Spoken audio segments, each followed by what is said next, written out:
Primetime goddess. Clicking. Lean in.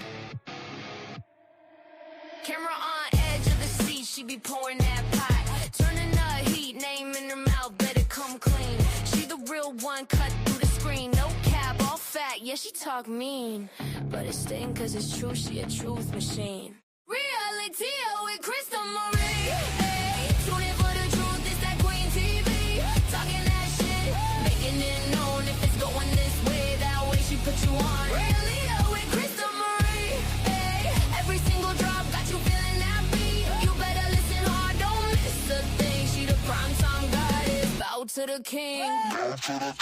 She don't chase clout, she chase receipts. Scroll through the files, bring them to the street. Bravo to the boss when she break that scene. Got the group chat buzzing off a single stream. Real time gossip, live in your phone. You feel seen cause she's saying what you think alone. True and keen, cut deep when she speak. You hit play one time, now you back all week. Reality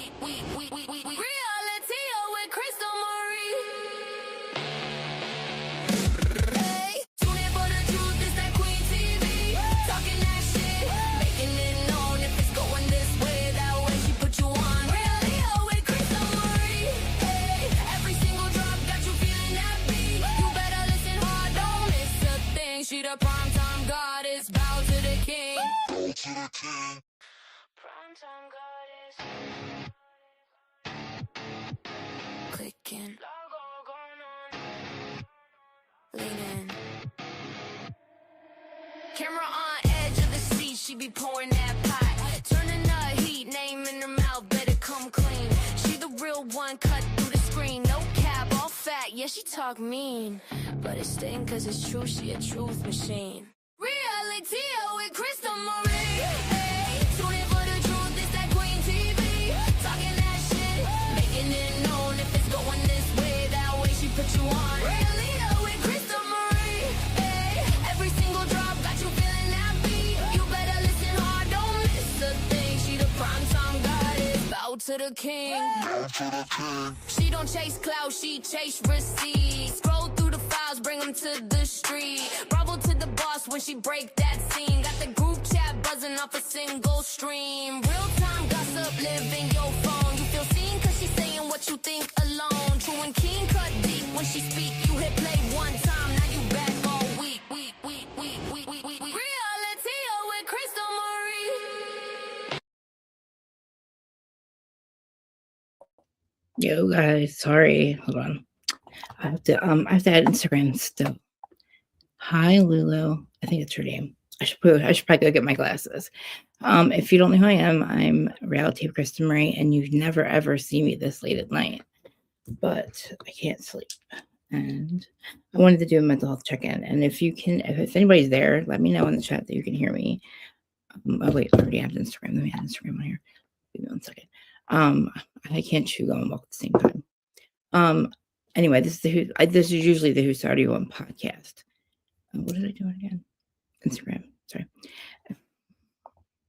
The Who Started You On podcast, and I'm Reality. Oh, Kim. Shh. Hold on, I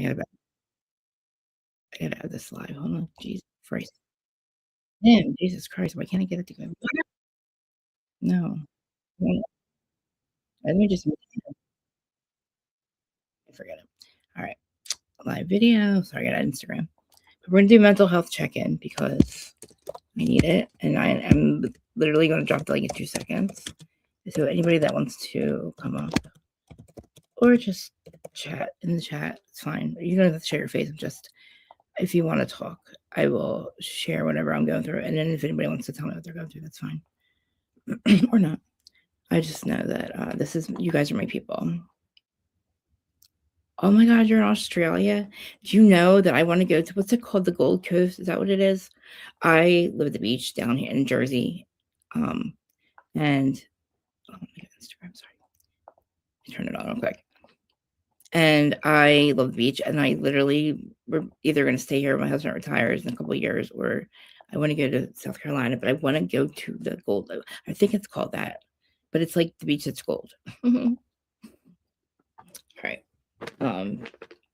got my candy out, but you guys are here too soon, so I can't eat it. I'm like a mess right now. So I don't know if anybody realized I didn't do this. I wasn't here for a week, guys. Today was my first day doing a live in like a week and a half. What do you guys? Can you tell me what you're going through though? Do you want me to drop the link? I'll drop the link. Because my aunt died suddenly, which like was so devastating. It's so devastating because it was sudden. From well, wait, I'm not gonna turn Instagram on. Sorry. Okay. All right, we're good now. We're live. Okay, Instagram. Let me just tell them, come to YouTube if you wanna. Don't feel like flipping back and forth. All right, so we're live on 5 platforms right now. We are live on where I got streamer. Okay, we're live on hello. Thank you. Yeah, my aunt passed away. I'll tell you guys in a second, but we're live on Twitter. So hi, Twitter, Twitch, Instagram, Facebook, YouTube, and I always forget the other one, TikTok. I'm not going to be able to see any of the chats except for Facebook and Twitter and Twitch. No, Facebook, YouTube, Twitch. Because and Instagram if I flip back and forth, but we're live on Instagram. I don't know if I said that or not. You guys never see me this late. Everybody knows I do not. Hey Dustin, thanks for being here. I do not. I'm usually asleep by now, right, Dustin? He's my sometime co-host. Yeah, and it's like, and like literally, it took me forever to get to my live today. It was my first day back. Like it's my aunt, my mom's sister, so it's like my godmother, and like my mom just had cancer, like she for the 4th time. What am I doing? I'm trying to invite somebody out. Let me get the link real quick. No penises, please. I will cut it off. I promise. And so I find out on Wednesday. She dies on Friday. And the only reason we found out, or I thought so, she went into a coma. She had a stroke.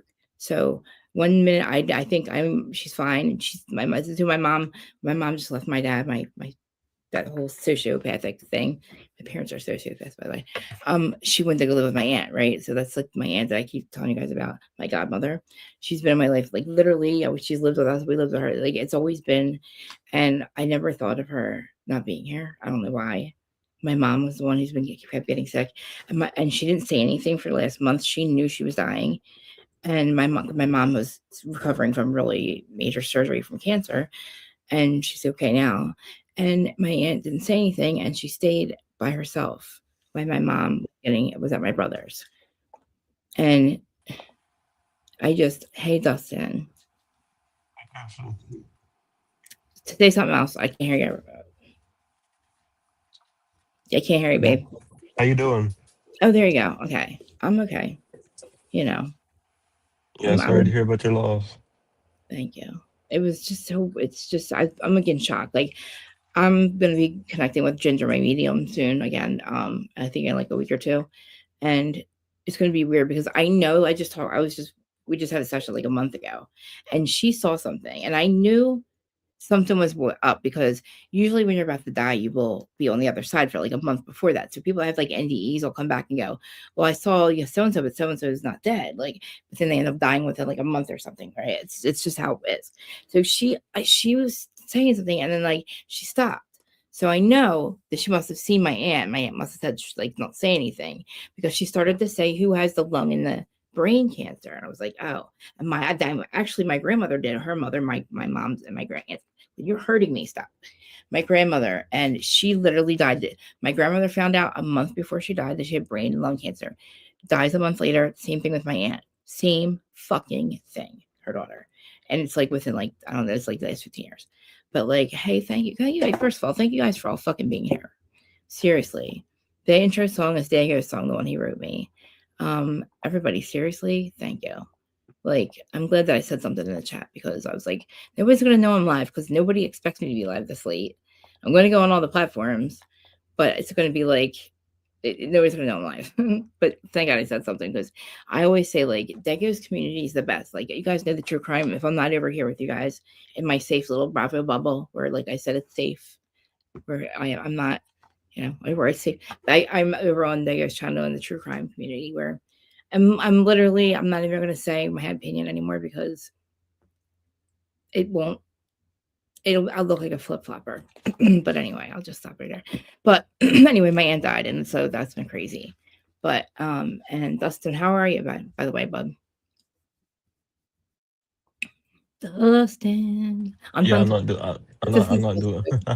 I'm not doing the best myself right now. Real quick, let me tell So everybody. Dustin does this because he knows I can talk very long, and he gets very like he'll literally mute himself, and I'll forget he's there sometimes. I'm love you, Dustin. You know I love you so much.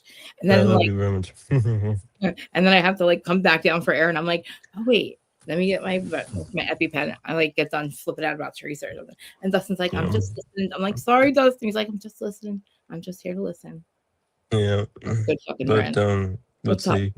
But when I seen your post about your aunt, I thought about your loss on Facebook because I seen you tagged me in your message Yeah, I was on gonna social call media.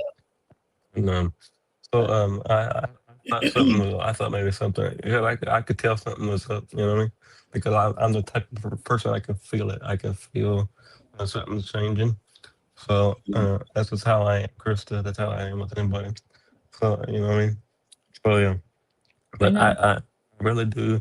I'm so sorry for your loss, and I'm gonna be here by your side as I always will be. I Love you know. very much. I will love you very much, and yes, I'm going through my own situation, as you know, Krista. So I've been taking the time off. I love you too, Dustin. And I'm sorry about I've my pop. taken, I've been taking time off, you know. So and I'm getting back to it. I know. I'm still doing the shows with Jonathan on a Are weekly you? basis. So yeah, I'm just trying to get through it. Did you do it tonight? So John, go if you. I don't know if I don't know if my producers here, Uh, but Dustin, if you, I'll get somebody to put your link in the chat if you, or you can put it in the chat for yeah, I can put it in the chat, or but JoJo's. I'm not gonna be able to stay very long tonight. But That's I okay. just want to, I'm just gonna say that What do you? you're not alone. You're definitely not alone, Chris. I'm always here for you. You got the way to contact me. You can always contact me on Instagram. You can contact me over here. That you know, I'm gonna be here for you. So you know, Thank you. yeah. I know. hmm Same. Same. It's been a long, like literally, like it's been a long time. Like, and I said, like, I was sitting here tonight. I'm like, I can't sleep. George is asleep because he gets up. We get up at 3:45 in the morning, so he's been asleep. You know, I'm usually asleep by 6 or 7. Yes, you're early to sleep by 6 or 7 o'clock. I knew something was up with your life. Well, I knew something I was literally up. had to finish doing the Valley. I had to finish doing my recap for the Valley, and I was like, "Fuck, I'm not tired," and I'm just gonna lay there and be on fucking Facebook, be on YouTube. So I'm like, literally, maybe I'll just go live because I haven't done this in a while. And then I was like, Yeah. oh, there goes live. And I was like, But let me tell you something. yeah, Let me tell you something. Is come back at your own pace. Don't push yourself. Just let it. Whatever you got to go through, and just let however makes it easier for you. please. I know how it makes it easier for you to be right beside to be Mm. right next to your friends, but just take it day by day, Krista. That's the only way that I one thing that I can say is take it day by day, and we're still gonna be here for you no matter what. You know the good thing about this though, like I was off all last, like it's been like almost 2 weeks. It's like it'll be 2 weeks on Wednesday, right? Today I was super frustrated. Yeah, yeah. Literally, thank God I started to miss it because thank God, because like if I didn't, I'd be upset. Like, because there's times where I took off, I'm like, I'm not gonna miss this. Fuck this shit. I'm done. And I'm not going back. And Uh, before something happened. And then I'm like 4 days later, I'm like, oh my God, I miss it. Like it's a relief. Thank God. Oh, it's a because you get used to it. It's a part of your routine. yeah. It's a part of your routine, and it's also your job. Um, 5 years, yeah. it's also your job because you know you do have a platform. You do have a job. Mhm. YouTube is a job. YouTube is a full time job. Oh fuck yeah. Robin. Yes, it is. Job. Oh, It's these a are big. very. It doesn't matter what it is. Everybody, Can't see it's a them. full time job. You got to put 100%, or you're not gonna make it, or you're not gonna make it change. You know, you gotta do Yeah. 100% I keep because trucking. mhm, you just keep trucking because you can't. you stop, you're gonna stop, and if you don't, Well, these if you ones are too stop, cute. These guys are too. if you stop, you're gonna stop. If you don't, No, you gotta keep I pushing can forward manage because it's still it gonna. myself. I Yeah. take breaks, I get mad. I'm like, fuck, I can't Mhm. do this. Like I'm going to literally lose everything and lose Mhm. everyone, and then I don't, and then I'm like, and then everybody reminds me like, check your ratings, check your stuff. Like you're still good. Like you're literally making money. You're not even, and I'm like, I know.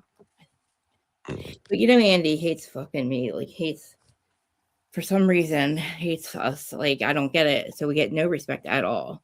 But thank Yeah. God the podcast is back. Whose study on this back? I can't see this background. It's back on the podcast platform. Podcast platforms. I just added it back onto YouTube.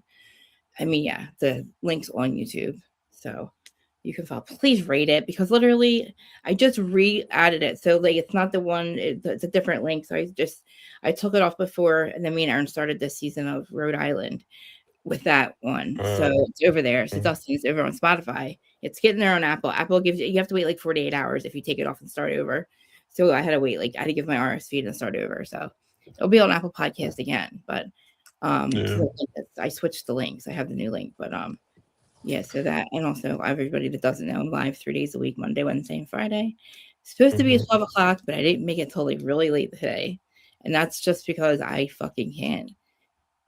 OCD is so bad. I have to make sure like things in my house. No wonder I have to clean everything before I start getting Mhm. ready. Like it's literally so fucking stressful. Like I'm obviously it's ridiculous to ask George for me to have a fucking assistant or like a maid or something. That's really stupid. I don't. He doesn't expect much out of me. So it's like, what the fuck else am I doing with my life besides being outside? Oh, and Dustin, that was what I was doing. By the way, the pool's open. Ducks landed in it last week. I'll tell you about it later. It was fucking weird and wild because I'm snowboarding. You have to send me some pictures of it though. Oh yeah, I have pictures of it, Get a dude. It was chance fucking to send wild. me some pictures of it. I'm like, what the fuck? I thought I was gonna see the cat was in the pool. I swore the cat flopped into the pool. I'm sorry, I just like sidetracked everyone this way. Fucking literally, I turn around, there's a duck in my fucking pool. And he's whack, whack. And I'm looking, I'm like, yo, dude. And I'm like, where? And he came out of the tree, and then there's another one, the female on the ground. I'm like, where the? I'm walking around and I'm skimming the pool and I'm talking to the birds and I don't see nothing. I turn around and I hear this and I'm like, what the fuck? I turn around and he's like, and then they fly up onto the fucking building across the street, well, like behind me. I took pictures of it. I showed them earlier on my live and the video. I'm like, Yeah. nobody's gonna believe me. They were in my fucking, literally, he was in the fucking tree, like over my head, and I didn't even know. He like literally, this thing was huge, like a duck. I don't mean like a little fucking ducky, like a goddamn duck, two of them. What the fuck? And he's like looking at me, quack, quack, quack. I'm like, I'm so fucking light. I keep telling everybody, you know I am. It's wild. I don't understand. Uh-huh. I know. Fuck I understand it. goddamn No. fucking raccoons they see me in the middle of the night, get up because I get up at 4 o'clock. They're on the back door. I'm like, are you fucking kidding me? I'm not your mom and I'm not feeding you. And then I feed them, of course. Of I course. just want to say that. I just want to say that I love you. my Thanks. ending will be as I love you very much, and I love you too. I love you very much. And it doesn't matter. I'm always gonna be here for you. So it doesn't matter what time of day you need me. I'm always gonna be here for you. Yeah. So feel I was free to gonna contact actually me. call you and tell you if you want to come up and be up here for a minute with me because I didn't think Yeah, anybody's gonna show up. yeah. People, Feel free to contact me when you need me because I'm always available. So, didn't that happen to me last year? My duck. No, a lot of weird shit happens out with fucking animals. Oh yeah, it happens all the time. Alicia, literally, like the raccoon. I have video of this goddamn squirrels. They eat out of my hand, and I thank you so much. I love you guys for being here. I never have. I love that you guys are new too, newish. I Um, like your new background, by the way. I don't like Like, it. It's weird. It's the old one, but I just can't figure out how to figure. I don't. I want to put the mental health one up, but I just don't feel like well, doing it. I thought it was a new one, so that's why I put No, a new it's just one picture. of the ones I have out there. Okay, nobody's on Instagram watching, but everybody's on fucking TikTok. Sorry, I don't mean to curse. Uh, Um, maybe we can continue this live we'll do tomorrow Zoom. because I have Oh, a you can lot go. more to say. Okay. A lot more to say, but I have to get ready What to are you get going ready to to sleep? go. Are you going to bed? What the fuck's wrong with you, Dustin? Just kidding. No. I have to go do something real quick. What do you have to do? Real quick. All right, whatever. You have a girlfriend or something. No, I don't. Uh-uh. All right. I love you. I'm just kidding. I love you much, and hopefully we can continue this conversation at a different time. We'll be here. I'm not going anywhere yet. Or tomorrow. Okay. Just gonna smoke my pot. And Yeah, you're probably gonna be on tomorrow. no Wednesday. Tomorrow's outside day. Tuesday. Okay, well, I'm just gonna Wednesday. call you I'll be tomorrow. back How's Wednesday. that? Me and Aaron are doing our episode on Wednesday for Rhode Island, so we're doing Wednesday at 12 or 1. Okay. Well, let's. I'll call you tomorrow. Can How's you that? get the link? Yeah, I'll be around tomorrow. Call me. Well, All right, love you. I love you too. Bye. Bye. Dude, I have to. Oh wait, hold on. I have to watch fucking what's it called? I haven't watched it. What the fuck's it called? You have to watch Platteville. Oh yeah. Hey, Graham. Good night. I love Dustin. Thanks, Dustin. Yeah, we cover. You're still there. We cover Plathville. I literally call outside day because I'm literally fucking Snow White. When I mean, like I live to be. Are you still there, Dustin? Oh, I just removed him. Sorry. I probably didn't figure out how to get out. So yeah, I have to show you. I'll show you the video if you want. I have my plants are like I'm like literally my plant game's off the hook. Thank God my dad fucking taught me how to fucking grow pot my whole life. But because my plants are amazing. I'll have to show you pictures. They literally, my lilies are taller than me. I get these things called Musafa banana trees. They come back every year. They look like fucking palm trees. They're like taller. They're like the second story window. That's how high, high they get. And I have like canna horns in the back. I have all these flowers everywhere. And like a pool. It's just I'm like literally Snow fucking White. And then my squirrels eat out of my hands. Like I just sit there and they just literally come up. Like I put the peanuts all around the yard. I put the birdseed all around the yard. Yet they want me to feed them, and I'm like, fine, I'll just feed you. Twice a bird, the same bird, fucking build a nest on my fucking air conditioner in my second story window in my bedroom window when there's plenty of trees around. Builds the nest. I watch her build the nest with the dad. I watch her lay the fucking eggs. I watch them hatch. She stares at me constantly, so she's always looking at me in my room. I'm like, I don't know what's going on. At this point, I'm like, I must be Snow White, right? Then I watch them hatch. I watch them grow up. I watch them take their first flight. I have it all recorded, believe me, because nobody would ever believe this shit happens, right? So I record everything. I have every like daily fucking cardinals out there. Like it's just, and like my mom used to call me Snow White because she said every time I would go somewhere, animals would just follow me like Snow White. And I'm like, really? I don't remember that, but we lived on a farm, so I mean, what the fuck? She's like, no, like birds and shit. I'm like, I don't remember that. Like I literally just figured this out a couple years ago. That I was like, oh, I was an elemental. I must be Snow White or something like that. Like literally, I just say Snow White because that's the only energy I could think that I feels like, except for the fact that I need to be around water. Like I need to have the pool open and like it's open like literally a month early because I live to be outside. That's what I was getting at. Like I used to want to be around people all the time. And I was talking about this earlier. I can literally sit here and talk to 600 people. It used to flip me the fuck out when I'd been on Adam's channel. I'd be like, oh my God, there's 20 fucking people. And then I didn't, it doesn't, but like if I was here and I was the only one talking and 155 people were, there's no fucking way that I would be speaking to 155 people, just myself. Like but like, this is why this works. And I remember literally 5 years ago, I was a blogger and I said to my podcast friend, I want to start a podcast. He's like, babe, nobody's gonna fuck with you.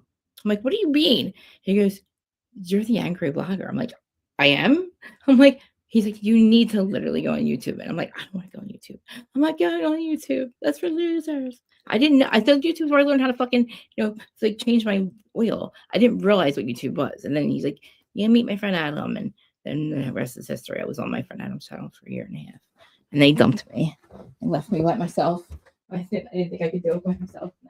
I had Aaron, my first coach, and then, then she left me. I thought again, I couldn't do it by myself.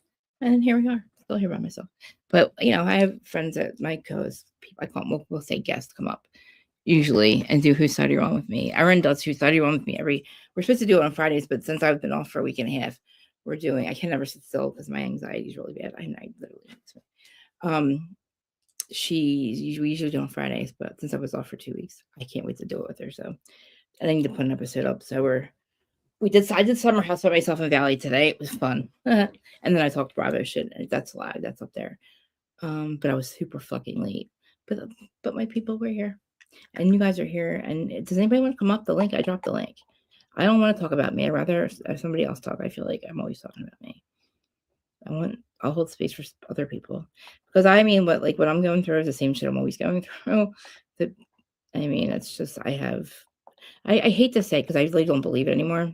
I don't believe in the medical diagnosis of it. People say, "Co-house tries." Sure. No, I just my friends. Literally, there's people that have their own channels and stuff. Like, we just love to talk together about Bravo shit. So, and then Erin does have her own channel, but we put the live on both channels. Then I put it up on the podcast on the platforms. I just do. I put usually just like the housewives. We talk about housewives feuds. But literally, who started you on? I figure it could literally lend itself to any fucking topic, really, because I always try to see both sides of everything. I don't care what it is. So I was like, what am I gonna do if I want to change up the something else, true crime? Who started you on? You know what I'm saying? Anything really. Truth and transparency, parenting, planet Earth. What's who started you on? You know what I'm saying? Anything. Mental health. Well, not really mental health, but anyway, I was an addict for 20 years, 24 years. I was in prison. My dad was my co-host, my co-defendant. He's both my dads are not. They were great. I don't know what the fuck they say. I don't know. They're outlaws, pagans, pagan motorcycle club. My moms are just the fucking best. Put up with their asses for my mom literally just left my stepdad after 40 years. Something that happened 10 years ago. We both got in trouble, and it took her 10 years to fucking hate his guts and leave him. And she did. And she's 70, and she was having an affair, and literally rocked my world, because my mother is a sweet little Italian old lady. Not old, but they're grandmother and grandfather. They're grandparents, right? She's having an affair with another guy that she was with before. I have two dads, right? Between my two dads when I was little, she was with this guy, Keith. My little grandmother mother was a little home mistress and a liar and shit. It was crazy. And literally a year and a half ago, she comes home from vacation. She's like, I'm leaving him. I'm like, my sister, huh? She's literally, my mother has no emotion. I thought the woman I didn't know what was. I thought she just didn't get angry. I didn't think she had emotions. I just didn't. She just literally would hate. She would get mad at us because we were bad. I was a bad kid. I was taking after us both. I wasn't like her. I was like my dad's. And it was just, it really she probably should have left a long time ago. But she stayed with this motherfucker. She didn't marry my real dad because of his same person, same guy. He was a biker and shit. But he was the bad guy. You don't ever marry the bad. You don't marry best sex guy. He's always in prison, which is the truth. You marry the second best. So best sex guy, you don't marry him. He's always in prison. And that's ended up what happening. But then she marries safe guy, which not really, because that we ended up getting in trouble with too. So it's my poor mom stays with him. My stepmom's still with my real dad. But my mom is now left my stepdad, which was I think he's dying of a broken heart. I really don't give a fuck at the moment. I'm really pissed off at him right now because he had the balls. This is literally what's wrong with me right now, but I'll tell you in a minute. But she leaves for another guy, which is fine. But this guy has a wife. It's a whole thing. I shouldn't really talk about it. But literally, everybody on my channel knows I lost my mind because first of all, I was proud of her for leaving. First of all, but I did not expect her to live. Can I just show your face 2 seconds? Just make sure it's not your penis, because I don't need penises up here. You don't have to show your face at all, but I just want to make sure I put it. Or say something. I don't know. I'm going to ask you to say it. If you're a penis, you're getting kicked off. Hey.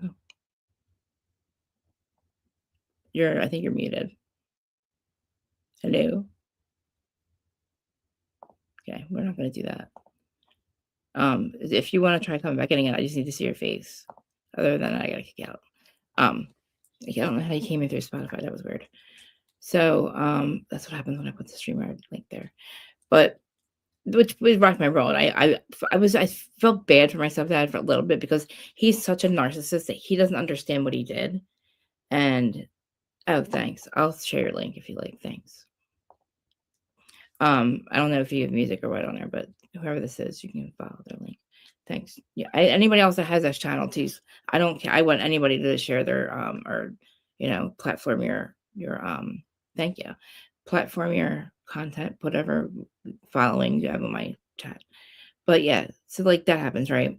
And then my stepmom leaves my real dad for she's back with, but leaves because he fucking relapses when gambling. And I'm like, what the fuck is happening? I'm over here married. My husband's the opposite of me. Never been in trouble. The dude's like the quietest, like same job, same car, same house for like same girlfriend, not me, but for like 20 years, dude. Same everything, same clothes, like same everything. He met me, and here I come like a fucking hurricane wrecking his life. Just kidding. I literally we had upgraded everything, got all new shit, and then except the house, we're getting ready to upgrade the house, but literally, he's like and he's so quiet, and he's probably like, I should probably shut the door because he's probably trying to sleep. I'm not loud. And this is actually quiet for me. I'm usually yelling, and I'm like, oh shit, I'm sorry, guys, I don't mean to yell. I really don't mean to yell. I'm not yelling. I'm not yelling at anybody. But like, literally, my dad's such a narcissist. He doesn't get it. He does not fucking get anything that he's done wrong. I'm shocked that he doesn't understand. My stepmom's like, or my mom's like, she literally hates him. She has no. The thing is, she just says that I'm leaving. I'm just leaving him. I'm leaving you. Like, I'm like, mommy, my sister, like, what the fuck? Like, who the fuck? We're like losing it. We're like, what the fuck? Like, we're like shocked because literally they're like, they've been married for 40 years almost. I'm 47, yeah, 40 years. I'm 35. I say 40. I'm 35. Every year on the day I was born, I'm going to get a year younger. Okay. I've been saying that for 2 years now. I will never tell the universe I'm getting a year older. Fuck's sake. They were fucking us by telling us we're getting a year older. It was listening. The universe listens. And then we sing a ritual. Happy birthday. Yeah, that's a ritual. Don't ever do that shit. If you want to keep getting older, do that shit. If you don't want to get older, don't do that shit. Like literally. I'm like, I've been telling the universe I'm getting a year younger for like 3 years now. I mean, granted, there's a lot of Botox and filler involved, but like, I feel like I'm getting younger. My body hurts. My body feels like it's getting older, but I don't even know how old I am. I stopped counting. I don't give a fuck. Like, I'm going to keep getting my face done as long as I want. And, yeah. But my dad, yeah. So that happens, right? So, but meaning up to my stepdad, my real dad, he's done. He's cool. He's back with my stepmom. She literally went through this. She went through 25 years of him being an addict and alcoholic. Stayed with him, being an outlaw, and almost literally losing his life. Like they lost everything. They lost their house, everything. They get another house, and then finally he gets clean. This was like 15 years ago, and then he relapses on gambling. And I'm like, what is happening? He's got nowhere to go, and I'm like, I can't deal with you fucking sociopaths any fucking longer. I thought I was the fucking problem. I'm the BPD one. I'm the one with fucking OCD, and I fucking have anxiety. I don't want to leave. I don't go to I hate to leave my house. I used to love to be around people. That's the thing. I'll go to the boardwalk. I'm good. It's not people I know. I'm fine doing that. I'm not doing. I'm just I can do it by myself. And like me and my husband, we barely do shit. I don't like to leave. So this week going to like my mom's house. Well, my mom lives with my brother now, but going there with my aunt and having to go to the funeral and then I'm like, it was killing me. Hi. Thanks for, I'm glad you saw it. I don't know if you're going to see it or not. I've dropped the link if you want to come up. Amir, there's, this is all people I met through Daggett one here. All true crime people that are here for me. Or just I don't want to talk about myself, but I want somebody else to talk with. I'm trying. Dustin was up for a minute, but so I told you earlier, but you know what? My dad laughing about I'm like literally laughing about my aunt. I call him I'm like sobbing. I can't even breathe because I find out she's dying. And I'm like losing my mind. And he's calling, so I answer the phone, and he's like, "What's your fucking problem?" I'm like, I just found out about Aunt Barbie. You're overreacting. I'm like, I'm sorry, what? You're overreacting. This is the narcissist. I'm like, are you fucking out of your mind? And I hear my sister in the background going, Dad, shut the fuck up. What the fuck are you saying? She raised her, and he's like, I fucking raised her. I said, you know what? And then we ended up in prison. So great. Good for you. You want a fucking cookie? So did she. Because she lived with us. And I lived with her. So I lived with her longer than I lived. It's like, who the fuck? And I'm like losing my mind at this point. I'm getting louder. I'm like, why the fuck am I explaining this to you, motherfucker? I'm like, you should know that I'd be fucking up. Oh, you didn't talk to her for a year. I said, get it fucking right. She didn't talk to me for a year because of the way I talked to mommy about her fucking affair. I was on Facebook, and I said some shit on Facebook because she posted a picture of her boyfriend by mistake. And I was like, why the fuck is this? And I don't like the guy. I never liked him when I was younger, and I don't like him now. He's got a wife that's dying at home. Think about that. What? Sorry. I'm sorry. Come here. I'm sorry. Oh my God. Oh my God. Oh. Oh my God, watch out. She's overreacting. Oh, wait, I thought you were going to be a little fur baby. Usually she'll be all cuddled. I thought you were going to be my fur baby. This is why I have 8 cats. This is only one of them. Come here. Are you mad at me? Like she'd be my fur baby. I just sat on her tail. So I'm like, what the fuck? I said, he's like, I'm going to be dying too. I said, I've been crying to you for a year and a half because I thought mom killed you or she's trying to kill you because she's asking him to get life insurance to put her name in it on it. She's getting alimony. She doesn't deserve it. Like, and I'm like, she's going to kill him. I said to my sister, I said, why does she want him to get life insurance to put her name on it when she just left him for another man? And he did it. I said, you don't think she's trying to fucking murder him? I said, you're the one that said that he was sicker when she lived there. And I'm just saying, because I didn't know she was capable of having an affair. I've seen her basically turn and just, I thought nobody had any idea she was like not in love with him anymore. Everybody thought she was happy. My sister's like lives there and saw no signs of unhappiness. And I said, that's weird. I just, because I assumed she was happy. I just assumed she accepted this motherfucker because we all have. Okay, at this point, look, everything's fine. At this point, shit's been fucking 10 years now. Like we're good, right? No, not at all. She fucking hates him. The woman just left the house, and I'm like, so that happens, right? Then my aunt just dies, right?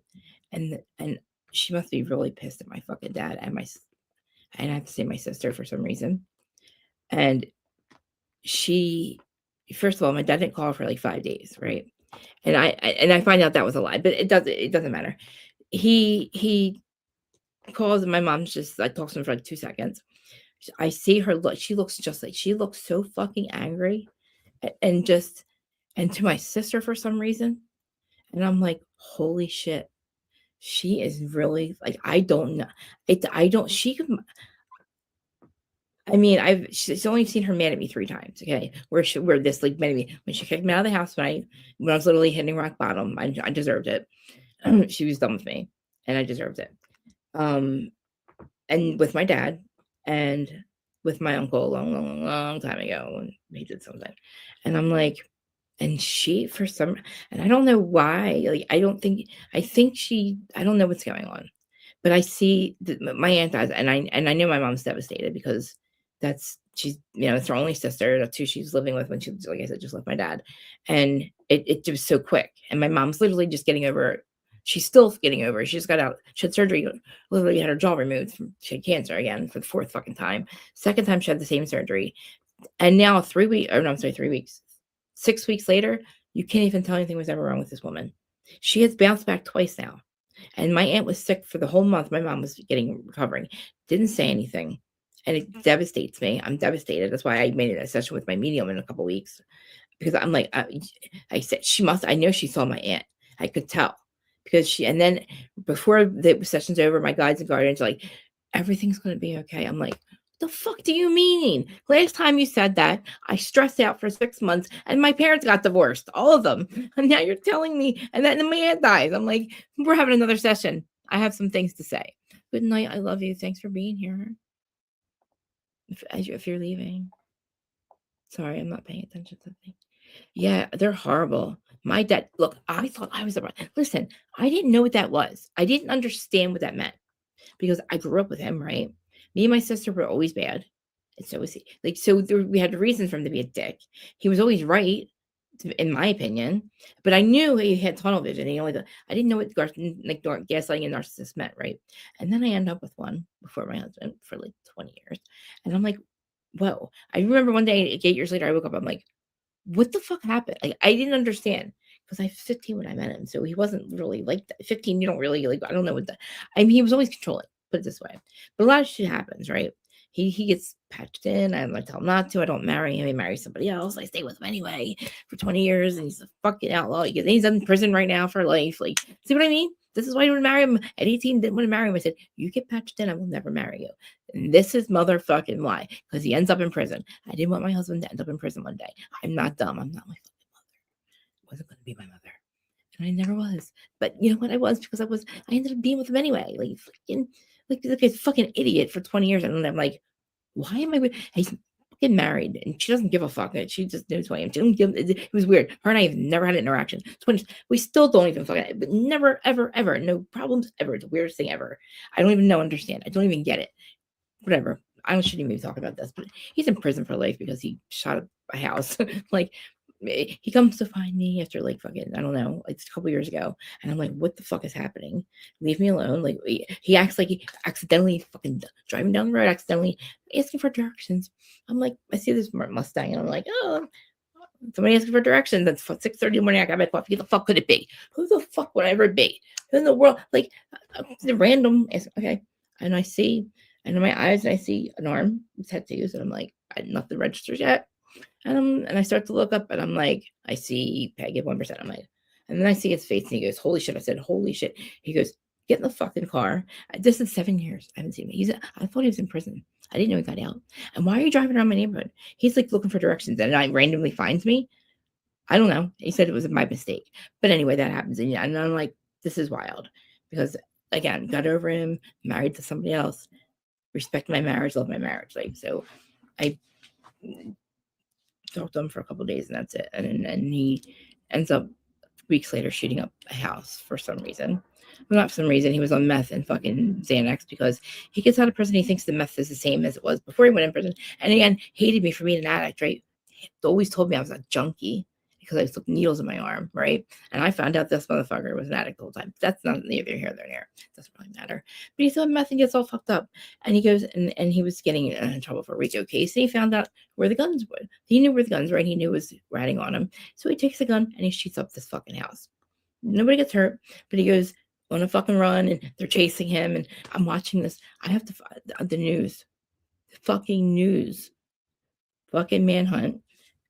Show his fucking face, and I'm like, and I like literally I crumbled because he's my soul. My husband's my heart. He's my soul. And I'm like, my worst fear is to go to prison, and my worst fear is to wake up on Xanax in prison and realize I've done something that I can't go back from, and I'm going to go right for life. And then at that moment when I saw that, I knew he couldn't go back.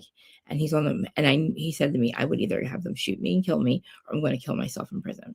Because I know he's just like me. There's he can't do it. He's only done it for like, when I say he was only away for like 1 or 2 years each time. And they could never get him on anything. And they're about to get him for a RICO. And he goes and does this. And he finds out who's ratting on him. And that happens. And it was like on the news. Like literally the newspaper. It's wild. And I watch him almost fucking get killed because he ends up barricading himself in a house. And the cops are guns on him, and it's on the news, everybody's watching it. And then he comes out and he almost shoots the cops, but they end up getting him and not killing him. They don't shoot him. And I'm like, holy shit. So now he's going, and he actually didn't get life. He actually got fucking 15 years. He only has 9 years left. Don't ask me how I know that, but the universe plucks him into my life, and just like, because I'm such a good girl and I would never cheat on my husband, it plucks him out. Like, this was literally probably a test, I believe, from the universe. And like the fact that like I don't even know why. What the fuck? How did I get to him? How the fuck did I get to him? I don't know how I just got to him. How did I just get to him? Narcissist. Oh, me and my sister both end up with gaslighting narcissist, which I didn't realize. Like I said, one day I woke up, I'm like, he's really like I am. Literally, I'm like, I'm not always right. Like, I literally didn't know what it meant. My sister's like, he's a narcissist, Krista. And she's with one too. And she's still with him. And by the way, he lives with her. He literally lives with her and my dad. My dad's the other fucking one who, like I just told you, is a gaslighting narcissist. And he's abusive. And I'm like, wow, we both ended up with that first. Like, I'm now with somebody who's completely opposite of that. But I didn't end up with him. He married somebody else, like I said. But you know how that goes. But my bad. Like, I wasn't a good person, I know. But I did drugs, and I got off of drugs on 2020-12. Wait, what's the date? 12/21.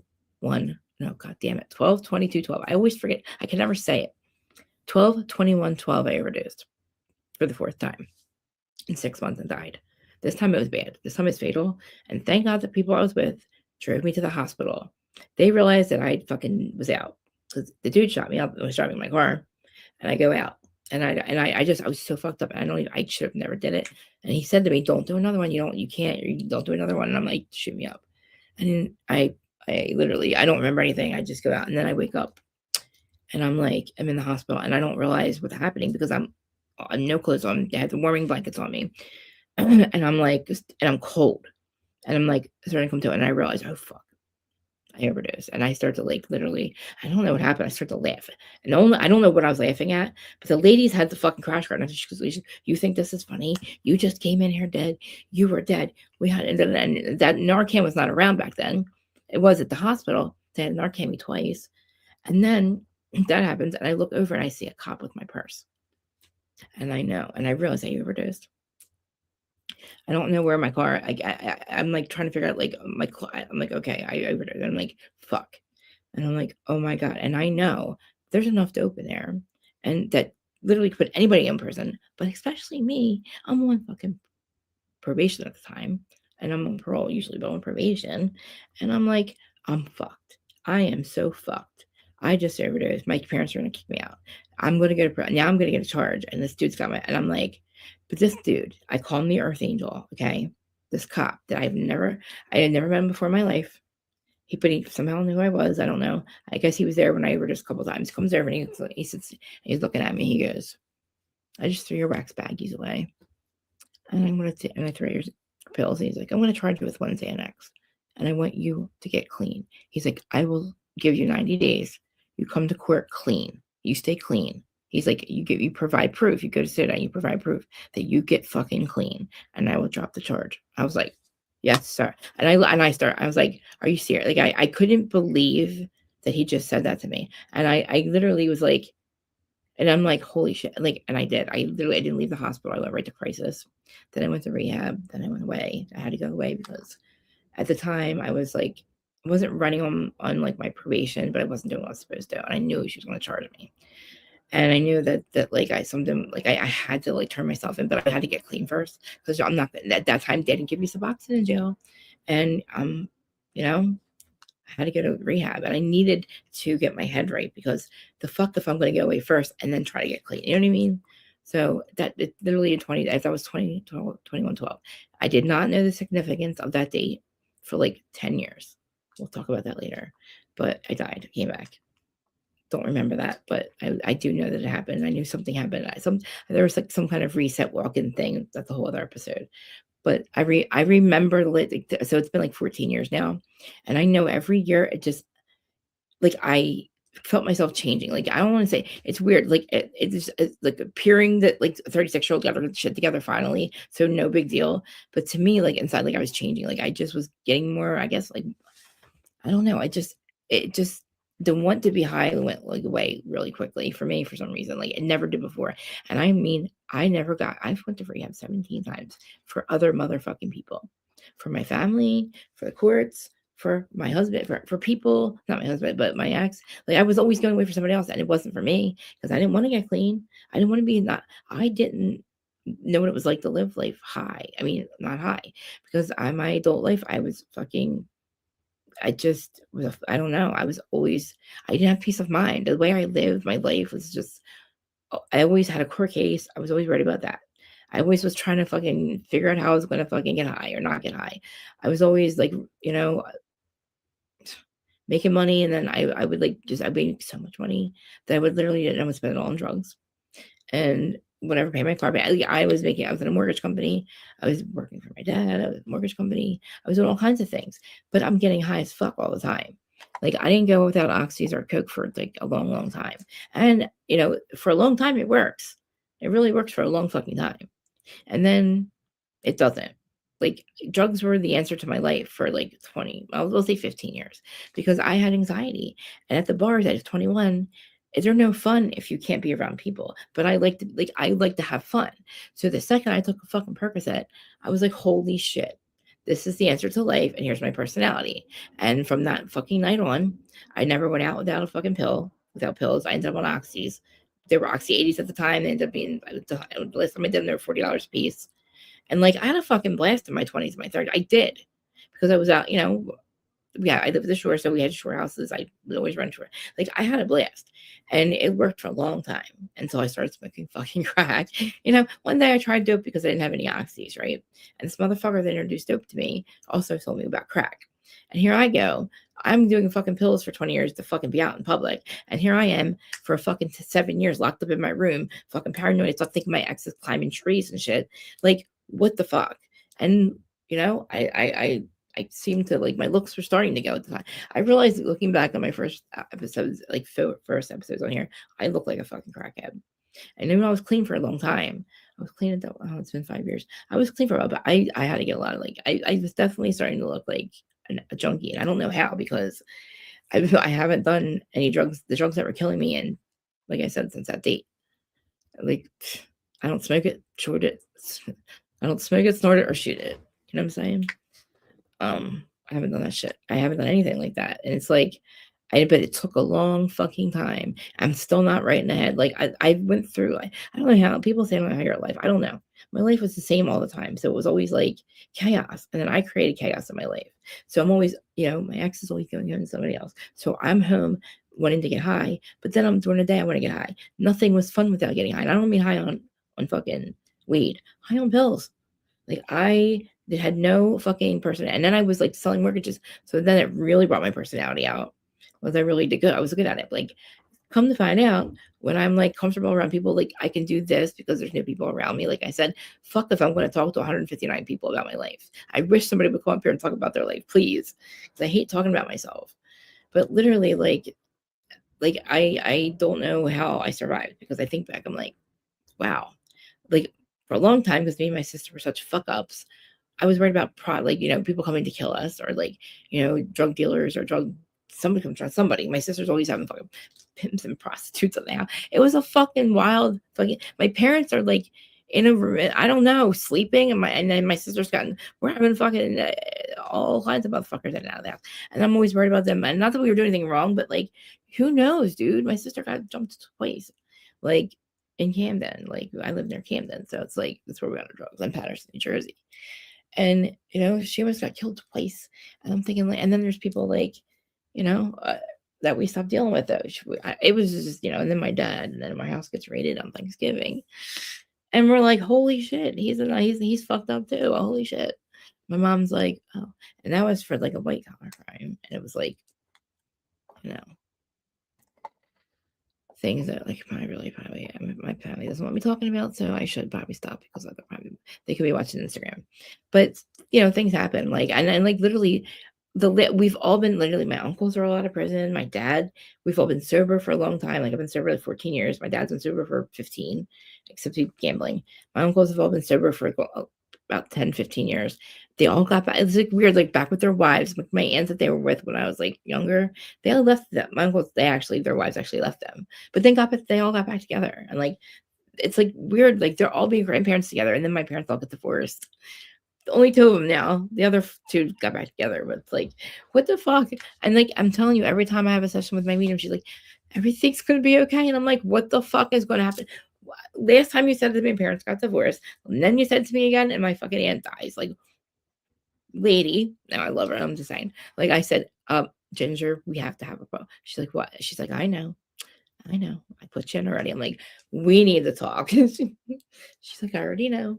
I'm a psychic, remember? I'm like, yeah, I know you saw her. You must have seen her. She goes, we'll talk in a couple of days. Actually, a couple of weeks. I'm like, okay. Because usually at this point in time, it would be too soon because usually the grief blocks the spirit or the phenomenon from coming through. Like it's hard for them to come through when you're grieving. But I feel like I'm a lot because I can connect to the other side. It took me a week to process what I can put my hair back, process what happened. And now knowing that I can connect to her, I feel like, I not that it makes it any easier, but like I'm trying to be medium. She's trying to teach me. I have the abilities. I just don't know. My brain never stops. So I always think I'm making shit up. And she knows it's funny. Who do you think you're talking to all the time? Because I'm always talking to myself or in my head. I'm always having conversations. And I'm like, I'm talking to myself. I'm having conversations with us. She's like, no, you're not. You're talking to your higher self. I'm like, well, I'm still talking to myself. I can't decipher spirit from I need to physically. I told her I need to either maybe see them like she does or have distinct them. I need their voices or something in my head. Like, even if it's my third ear, not third eye, but third. You know what I'm saying? Like if I have a third eye, if I close my eyes, it's easier for me to see through my third eye that way. But I can't, my brain just goes too fast. And even though my medium, she definitely has the same, she's ADHD. She's learned, it's been 40 years for her. So she's learned to like how to stop it. I don't know how to stop it. The way I talk now, I'm just always like, that's how my brain, it goes faster than my mouth. I try not to do this, but I'm so manic because of it. Like because of everything, I'm just like, I can't sleep. I'm manic as fuck right now. And if I stay up, I'm just going to be looking at my phone. And I haven't done a mental health check-in in a while. And I had to do some notes and stuff. And then I did a new intro. I made a new intro for YouTube. And then I'm like, I wanted to go live. And I don't want to talk about myself. Somebody come up here, please. Please. Oh, everybody. I don't know. I don't know. I'm just literally, and then I'm not really complaining. I mean, I am complaining, but not really. This is just what I go through. Like this happens to me all the time. Like I'm always, there's always something. I'm just like I said, I feel a little bit better now. I can connect her. I need to get fucking Bobby then I'll go to the other room. Have a great night. I'll be right back. 2 seconds. I gotta go to Bobby Pins. I can't stand it. Oh my god, I have a fucking Charlie horse. Holy fuck. Oh, no. I'll be right back. Hold on. What is up, my cat's in here? Let's go. I want Charlie.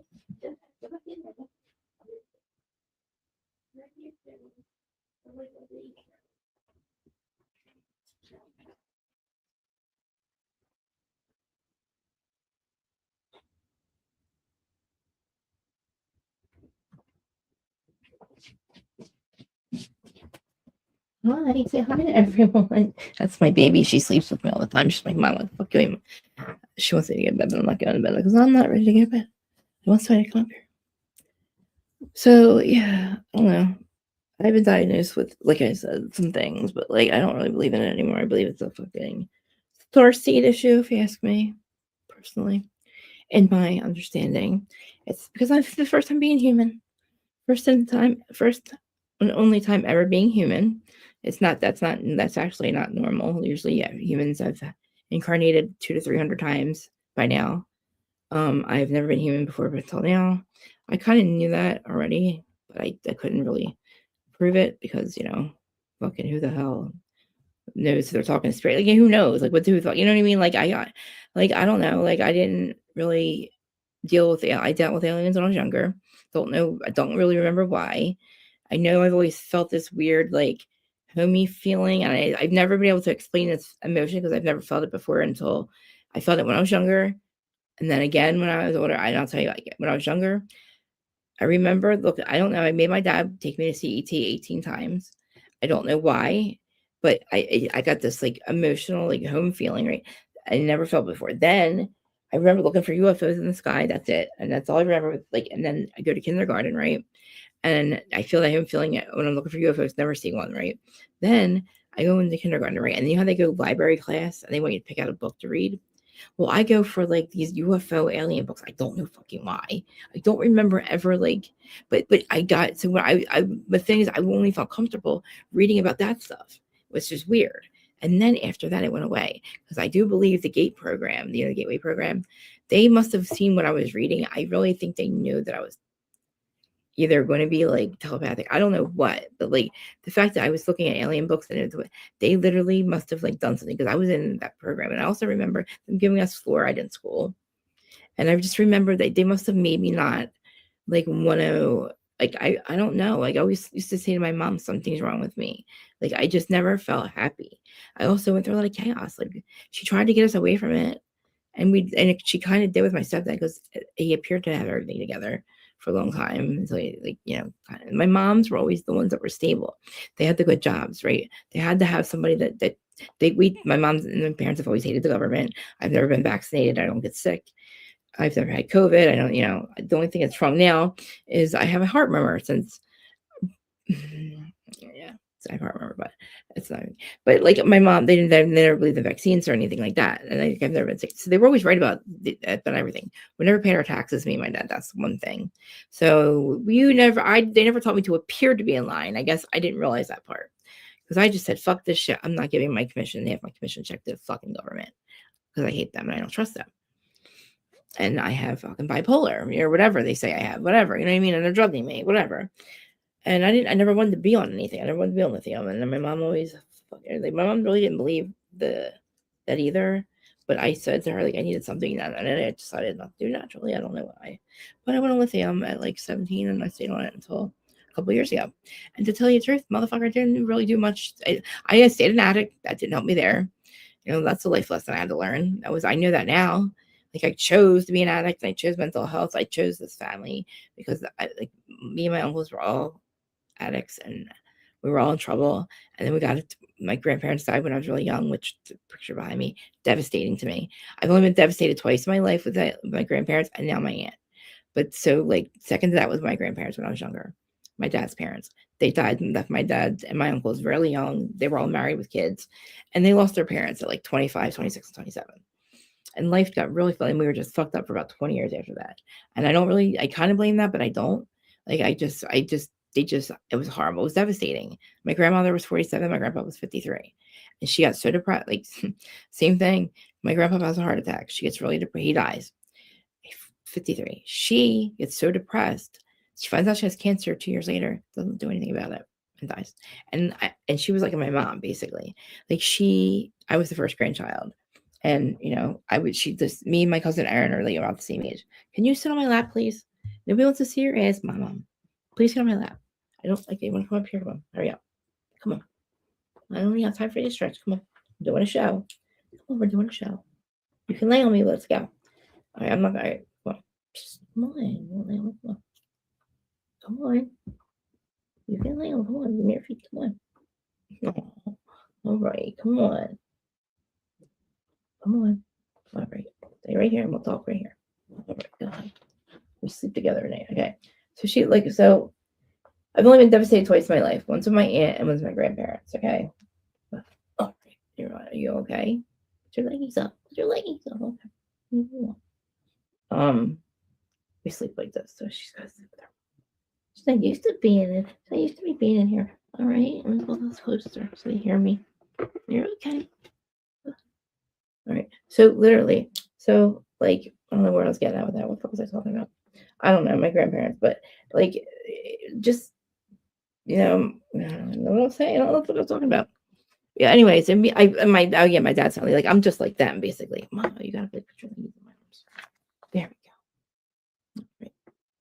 Okay. Mm-hmm. All right. So, like, literally, I can hear the fucking boardwalk and shit. So I love that. Like, I'm telling you, after 40 over 47 years of life, I never get tired of the season. The energy of it. Like, I never complain about it. I have to reset my hand. Oh, okay. I don't know if anybody's even. I know there's people watching, but I don't know who's in the chat. My mom. Sorry, I have to get my mouse. I'm sorry. I told you to lay on me. I'm not going to get you move. You don't have to move. You just got to do this right now. You lay on my lap. Okay. Is anybody here? If you guys are still here, that's amazing. But I don't want to talk about myself. I want somebody else to come up, please. But I really shouldn't complain about much. I don't. It's not that I'm complaining about anything that's going on with my life. Oh, I'm sorry, Lulu. Thank you for leaving. Thanks for being here. If there's anybody else, I don't know. I see there's 110 likes. Thank you guys. I'm gonna stay on for a little bit longer. And I'll wait to see if anybody else to come up. But I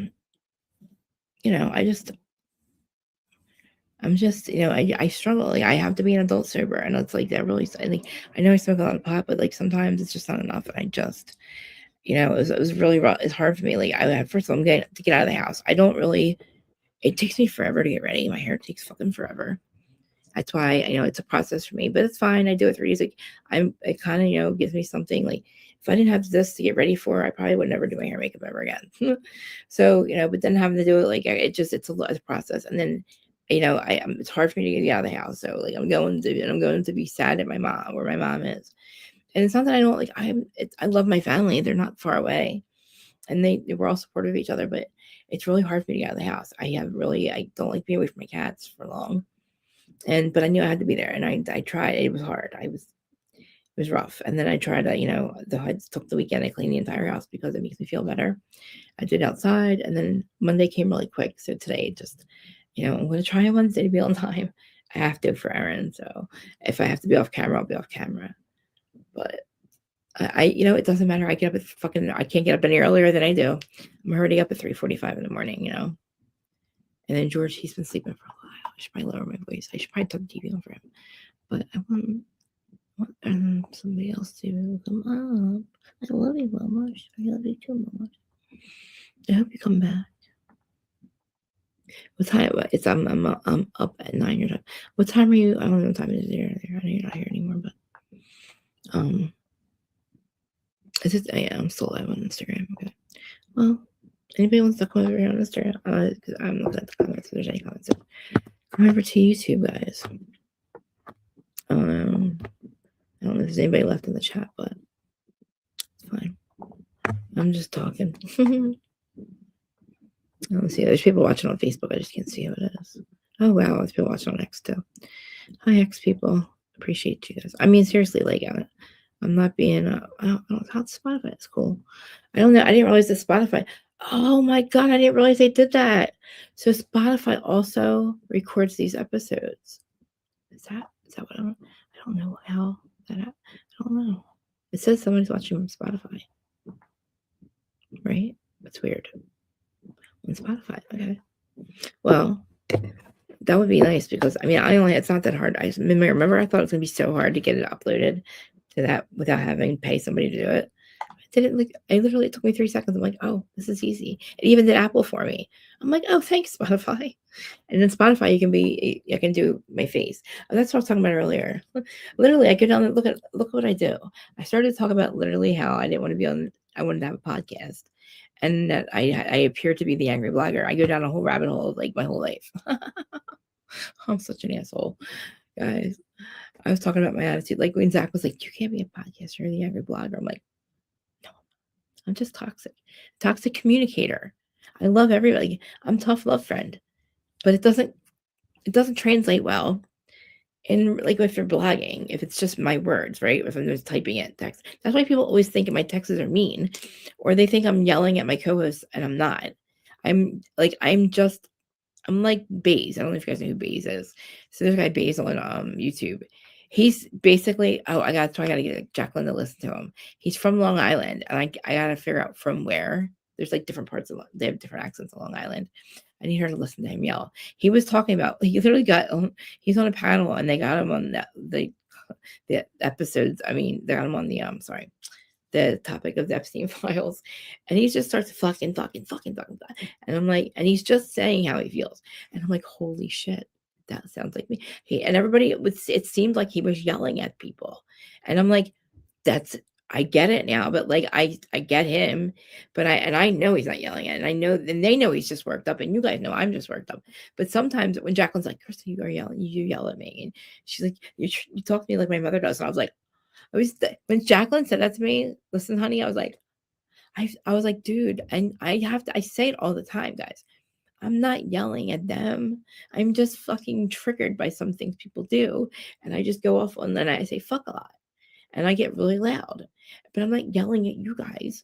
I'm just yelling in general. That's how I'm just communicating my feelings. And everybody's always told me, you're toxic. Stop yelling at me. I'm like, God damn, man. Like, I'm sorry that I get the way I communicate, like if I get pissed off about something and I'm telling you about it, I'm not yelling at you. I'm just yelling in general. And I'm from Jersey. I don't mean to yell. We just have a toxic way of communicating for other people. It doesn't really translate well. So I had to show he's like, you have to show your face. Just people have to look at you, know that you're not angry. You're just, because I'm laughing, right? I'm not angry. Obviously, when the devices go down, then these people are not my problems. They're not my people or my problems. Remember, like not my circus or my monkeys. So like the devices go down, I'm not thinking about it. I'm not really affected by fucking Teresa and Louie. Well, Louie, yeah, because he tried to ruin. He did ruin my podcast, ruin my life. Tried to anyway. But that's stay there. They're there. Teresa stays married to him, and now she's fucking got the show revolved around her. What the fuck? I'm in an alternate universe. You know why? In the universe I was in, Scott Peterson was guilty as fuck. Karen Reed was not guilty as fuck, and Brian Koberger wasn't guilty as fuck. Okay, and all of a sudden there's 109, my angel number. Oh, thank you. That's Minerva. And now the opposite is happening. Scott Peterson may not be guilty. Karen Reed might be guilty, according to fucking Truth and Transparency, Lana. Maybe. Allegedly. Who knows? I don't fucking know. Apparently some fucking evidence was, I don't fucking know what's going on, but my universe is, and my parents are getting divorced in this universe. Okay. And I forget what the third thing was. I just said it, but there's a third one. And I'm like, wow. Things in this universe fucking are weird. Oh, Brian Koberger. I pretty much now I think that he might be guilty. And I just think that they fucked the timeline up. That's all I'm gonna say right now, because I know true crime people are gonna be screaming at me, not mad at me, but like probably think I'm crazy. Because I've been with them for 3 years. No, over maybe a year and a half. They've been on this for 3 years with Brian Koberger. It appears that he wasn't even at the crime scene. On the other hand, I could see if he knows where to cut and where to hit certain points, I could see how he could stop somebody from running and screaming. I just don't understand how the fighting. I don't. If it was Brian, I don't understand the two roommates not doing anything. That's the only thing that gets me stuck. I'm like, well, if my medium or my intuition is right, Brian did it. He figured out a way to silence the BA. He did it in 2 separate times. It wasn't the time frame that they're saying, because they seem to have caught him, but not, and they would caught him in a way that it would be illegal for them to prosecute him, like with DNA and stuff. And just, I don't know how they know it was him. Just please hear me out. I'm only going to say a few things about it, because I don't want Dago to, I don't really, Willie will fucking never talk to me again. Because I haven't even said this to him yet. I haven't said shit, in case anybody hasn't noticed. I haven't really been saying much. I just, because I feel like they fucked the investigation up so fucking bad that there's no way that they could get him. And he really did commit the perfect crime. I think that he did them all 4, but at different times. I think 2, I don't know. I'm not 1,000. I'm not at 1,000 with this. I'm like 99.9, because I have to believe that this alternate universe must be the way that, like, I just can't see 5 agencies, 6 agencies not doing something about this case, because it appears to everyone, because they fucked it up very badly, that they've made it an impossible narrative for one person. I've been losing my mind about this, and the fact that Dylan, I blame these 2 bitches really fucking badly, and I was dying to talk about it on Dago's channel there. I just didn't have it in me, because I get off on it. Dylan really makes me lose my mind. So does Jen McCabe. And the fact that I'm now changing my mind about the fucking guilty or not guilty, because I'm hearing all this shit about Alan Jackson making up shit. Like I'm like, I might have to go back and listen to Lana again, because maybe I heard her wrong, but she's like, what is Karen fucking guilty? Is that why you had to fucking, set up fucking Turtle Boy? I'm like, what the fuck? Huh? Please tell me she thinks that Karen's. I've seen the x-rays on John. I don't think he got hit by a car. So that, to me, Karen's not guilty. But for some fucking reason, somebody that I trust 1,000%, Lana, who does her fucking homework, thinks she might be guilty. And I'm like, holy shit. I have to fucking think about that, because I keep an open mind anyway. But I'm going to have to hear more, because what I'm hearing so far, it seems like, holy fuck, man. It seems like what we thought was happening wasn't it, and now what we thought wasn't happening is. And I've woken up in an alternative that I can't speak. In this universe, I can't speak. Alternative?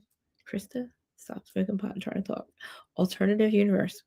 Because in this universe, there's all kinds of fucked up weird, and it might be okay. Like, I'm fine.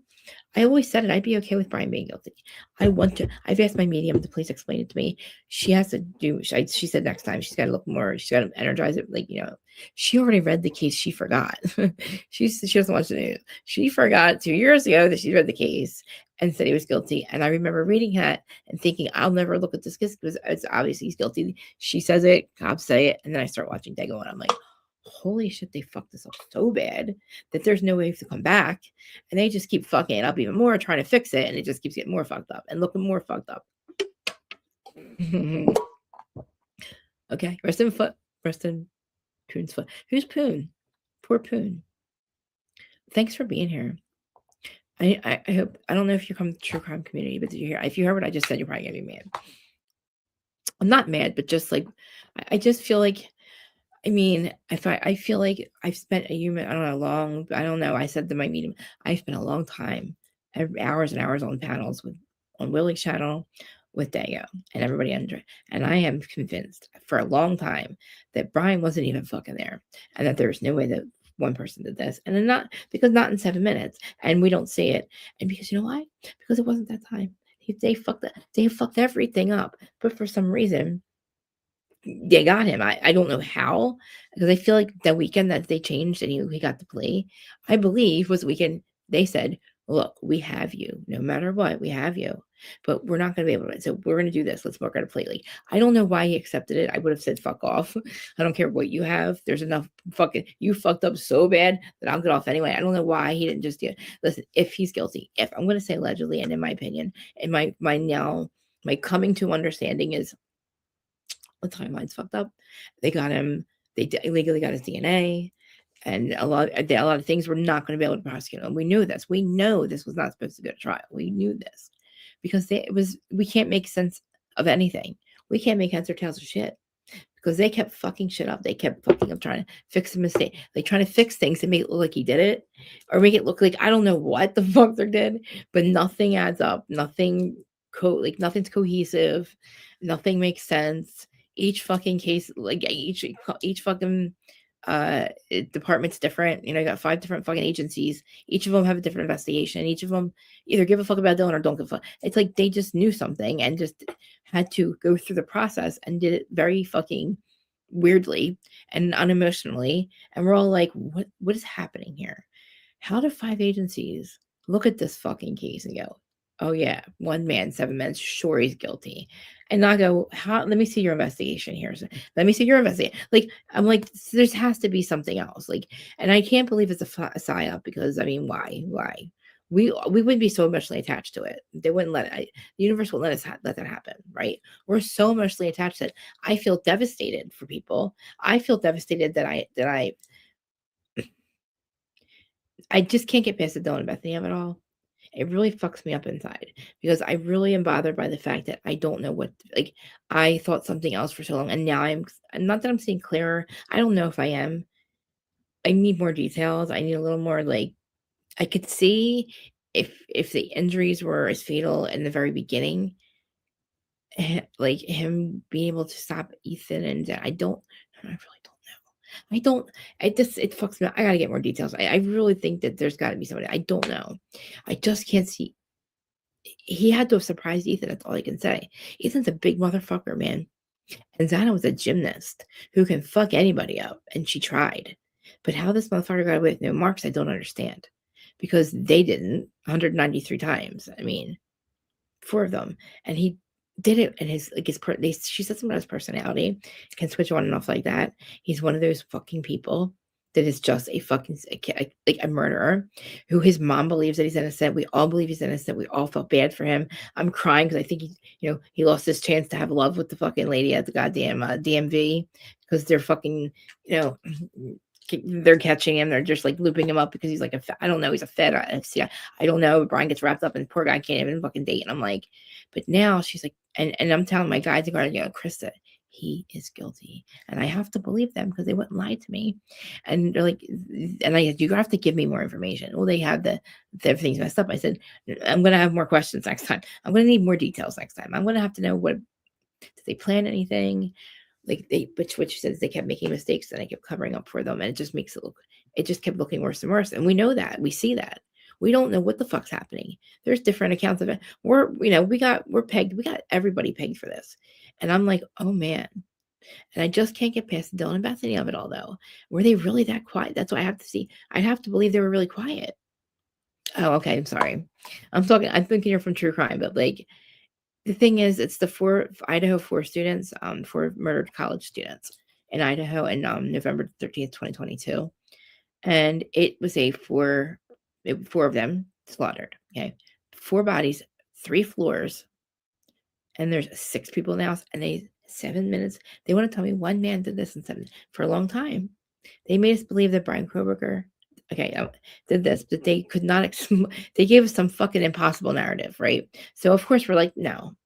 And then there's this thing where there's a 9-hour delay in calling 911. So we're like, oh no, because why would they say they're in on it? They're in on it. So then if they're in on it, then all the guys are in on it. Like, you know what I mean? If the roommates are in on it, then the rest of them are in on it. Thank you. And listen, they weren't sleeping. This is the problem. They weren't sleeping. They want us to believe for a long time the lies, because we have the case on. They were on their phones. Okay.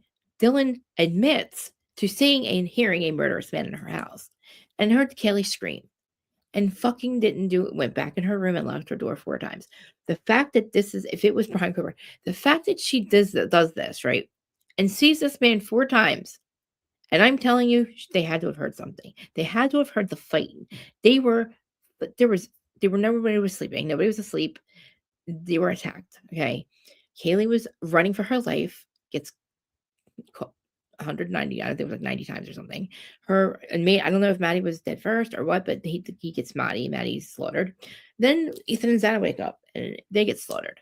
And these 2 girls in 2 different rooms, one's on the same floor of the fucking murders, and 2 of the murders, 2 are on top of her, the other chick's on the bottom floor.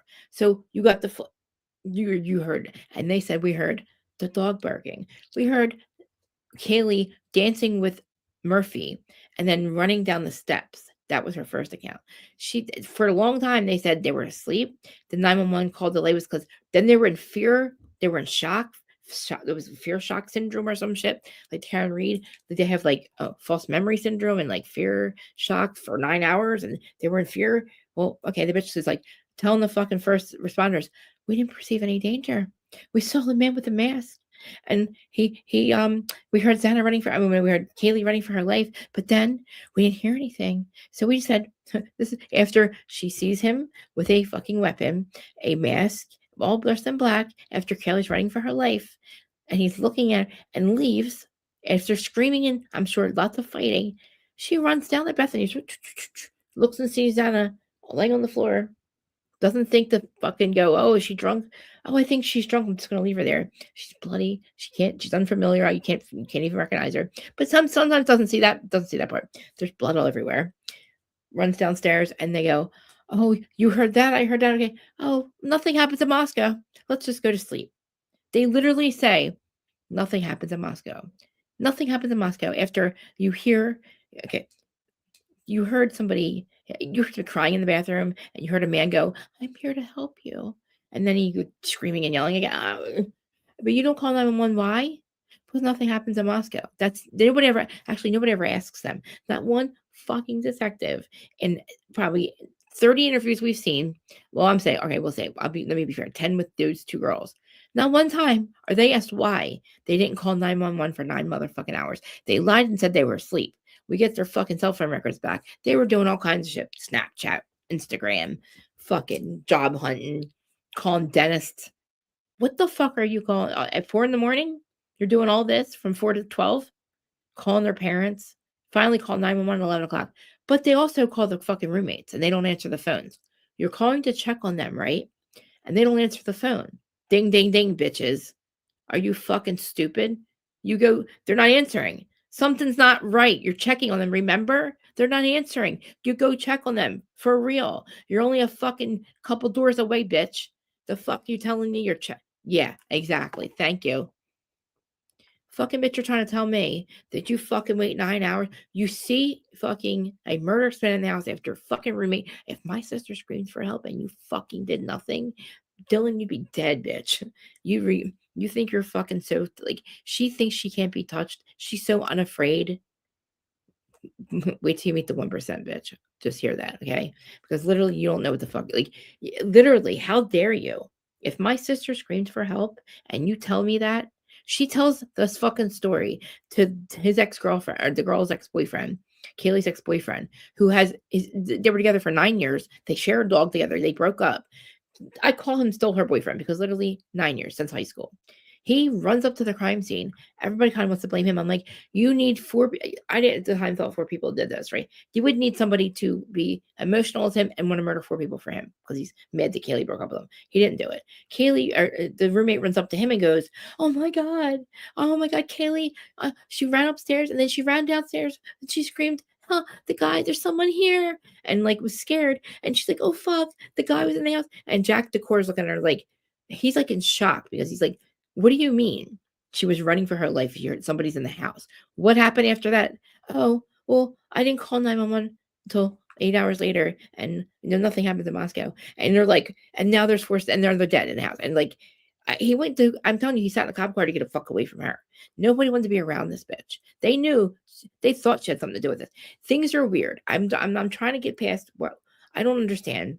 I'll never get over the fact that you did nothing. Like, I don't know what if Brian did this, you must have some connection to him then. Because why would you go to court and have an impact statement? This bitch is fucking fun. She's only crying. The first time you see her, she's not really, there's no tears, but this is the only time you see her emotions out of her until the fucking sentencing. If Brian did this, you sure as fuck did not pick him out of a crowd. You said, I've never seen that man in my life. She's the only eyewitness. But yet Brian goes, I did it. And at the very end, he says he does it. They go to the sentencing hearing. She's literally 3 days later on a fucking interview, she's like, yeah, she's laughing, giggling, and joking and telling a story, and says, I don't know if it was real or not. I don't know. It's like literally going to parties and shit. Then on the sentencing, she's like, oh, I can sleep with my parents, but I can't leave my room, and you got me so scared. Like this, like literally sobbing fucking mess. Then I am facing him, yelling at him, and calling him a fucking murderer. But you perceive no danger. Remember, you have no fucking clue. You had no clue what happened. Nothing scared you. You fell asleep. Remember? So you have no trauma. What the fuck are you talking about? You woke up, you didn't see anybody. You act like you walked out of the house and saw nobody dead. You have Hunter John, this weird fucking dude come over who supposedly gets his best friend. He goes and sees the bloody fucking mess. Then for some reason he calls 911. Then we hear him go back in the house again and go call 911 again. He does the same routine. He does the same thing. He does it once. And they follow him in. He goes, oh my God, get out of the house. Oh my God, holy shit. Call 911. Calls 911. Then for some reason, we hear him on fucking 911 call going back up for some reason, going back upstairs and coming back down going, oh my God, everybody leave. Oh my God. Oh my God. Says the same thing again with 911 on the phone. Okay. But the only reason we know he did it the first time is because they told us. They told the story about what happened when they got there. So it's like, but then that's what we heard on the 911 call. We heard him doing the same. We heard you going. She's making us go back in the house. We hear you follow him in the house. We hear you go up the steps. We hear him go, oh my God, everybody get away. Holy shit, go. Everybody out. No, you don't want to see this. You don't want to see this, everyone. I'm Hunter Johnson. Don't everybody downstairs. And on 911, I was like, okay, so they're dead. He's like, oh, yeah, yes, they're dead. Yes, it's an unconscious person. You just saw them fucking slaughtered, and you have a cop come there. This is the other thing. He says nothing about them being slaughtered. The police officers, they think it's an unconscious person. I'm telling you, they're slaughtered, and then he says I don't know if the cop gets there, and he's like, they're all out there. They know there's 4 slaughtered people. Allegedly, they don't know 4. They think 2, but we know they saw the bodies. So the cop's running up, and he's got a fucking defibrillator. Where is she? Where is she? He's like, up here, sir. Knife wielding man, Hunter Johnson, gets a knife because he's scared, doesn't say shit to the cop until the cop's like, actually, he doesn't say anything. Never tells him that it's a fucking slaughtering that he's walking into of 4 people, and you have a knife in your hand, and he thinks he's seen an unconscious person, probably overdosed or something. He walks into a fucking murder, and he goes, holy shit. And he's like, yeah, I think he's dead too. And the cop's like, you in the corner, and then he's by himself. And then he's like, I think there's 2 more upstairs. How did you know that? He goes upstairs and finds 2 more. He's like, fuck. And he's like, another cop's coming. He's like, blah, blah, blah, blah. Everybody down. Nobody. And he's like literally losing his mind. And I'm like, we're watching his body cam. The only reason we know is his body cam. And I'm like, why did he not say, I've seen them. They're dead. Call off the ambulance. He does call off the ambulances because they're clearly dead for 9 hours. He's like, and Hunter Johnson's doing the Chris Watts pose. And he's got boxers on, and you see everything. And he's got a cell phone in his pocket, which to me, I don't know how I don't know where it came from because that was a crime scene, sir. You allegedly left that phone there. Whether you were there or not, you said your phone was. Anyway, they finally get him out of the house. I don't know why the fuck he was allowed to even be there for as long as he was. And they realize that they have a fucking slaughtering. And then they tell everybody not to leave. Bethany goes, I gotta go home for Thanksgiving. Bitch, you ain't what? You want to go home for the one who's calling the dentist just saw her fucking 4 friends slaughtered and never says anything, acts like I thought they were passed out. Bethany, what? You fucking saw and heard murderous shit, and you mean to tell me you thought they were passed out? No, you didn't, bitch. Shut the fuck up. You're not going home for Thanksgiving, by the way. And Dylan, you too, bitch. Come over here. by yourself because you, ma'am, when did you see this? At 4 o'clock in the morning? Okay, the masked man at 4 o'clock in the morning. There's a slaughtering inside, and you just called 911. Now, why? Never. Not that. I'm sorry. That's never the question. That's never the question. Never the question. And I'm screaming. I scream all the time about it. Fucking ask her. I'm watching interviews. Fucking ask her. Please. I need to ask her. For my sanity, I want to know the truth. Because you weren't on your fucking phone. Why aren't we asking her? Because we're never going to go to trial. So we'll never fucking. The bitch is fucking hiding and hiding. I want to know why. You didn't call 911. Well, you wouldn't be covering for Brian. That doesn't make any sense. Did you really not perceive? Are you that dumb? Are you that fucking stupid that you don't know what stranger danger is? I'm not trying to be rude, bitch, but I'm a self-love friend here. I feel like you need to hear this. Like, you should have a handler if you don't know what the fuck. You literally say in your interviews by the end of the fourth one to the FBI that you don't know if it was reality or fucking fiction and your head was making it up. And I'm like, are they fucking gonna? And she's like, I don't know. See, she was saying all this shit like, you know how like when you're passed out drunk and you just want to sleep on the floor because it seems like a more comfortable spot. And I'm like, no. And the cops were like, yeah. And I'm like, what?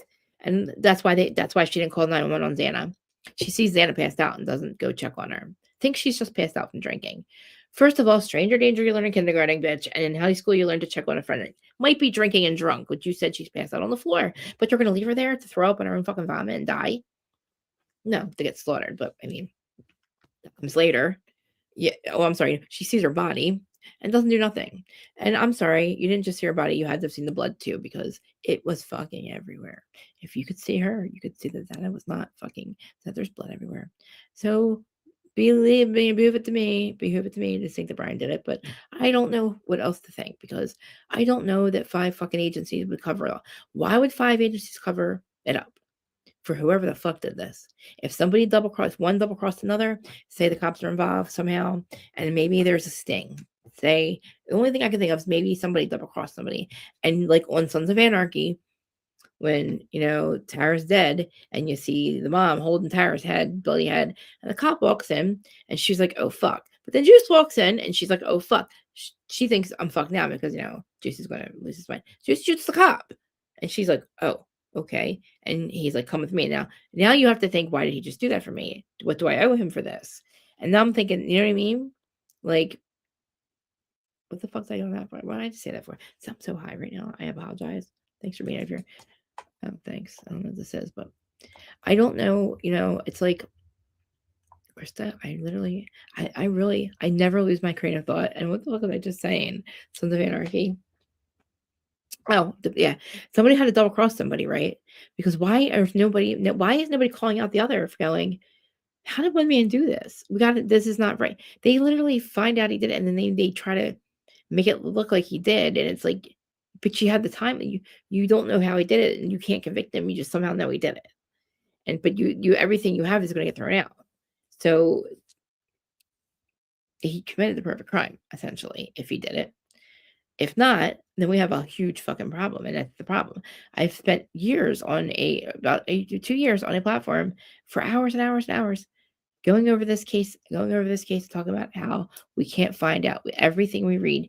There's nothing that leads to Brian, except for DNA that doesn't match. Nothing makes sense, and nobody's asking the follow-up questions of the witnesses.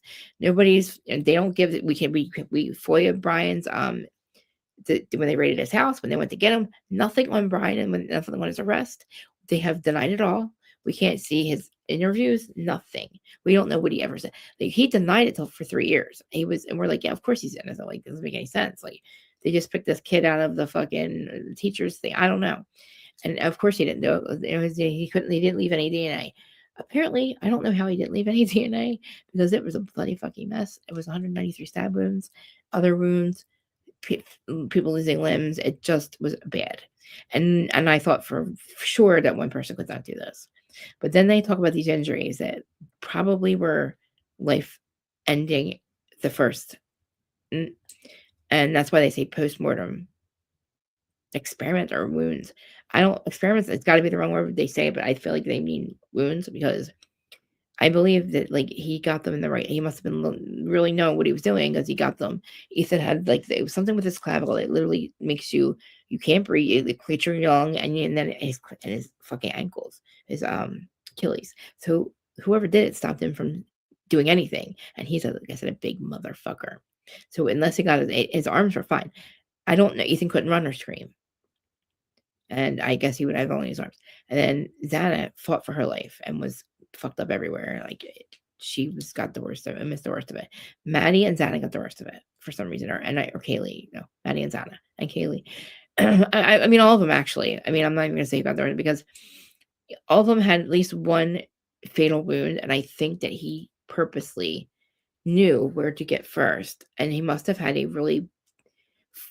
There's this weapon that Danko showed us a long time ago on Pinterest, and it's like a bat with a fucking. It's like a bat that's this long, and then there's like spikes on the end, like a knife, and that thing is some Walking of the Walking Dead thing. I don't know. It's some weapon on some show, and this guy makes them in Moscow, and sells them, and I'm like, holy shit! With that type of weapon, I could see one person doing this because that will fucking slice you in a minute. That would literally kill somebody with one shot, and he would just have to get them at the rate. I don't know how they were sleeping if they just got done eating. I really don't know. Their families are listen. Their families listen.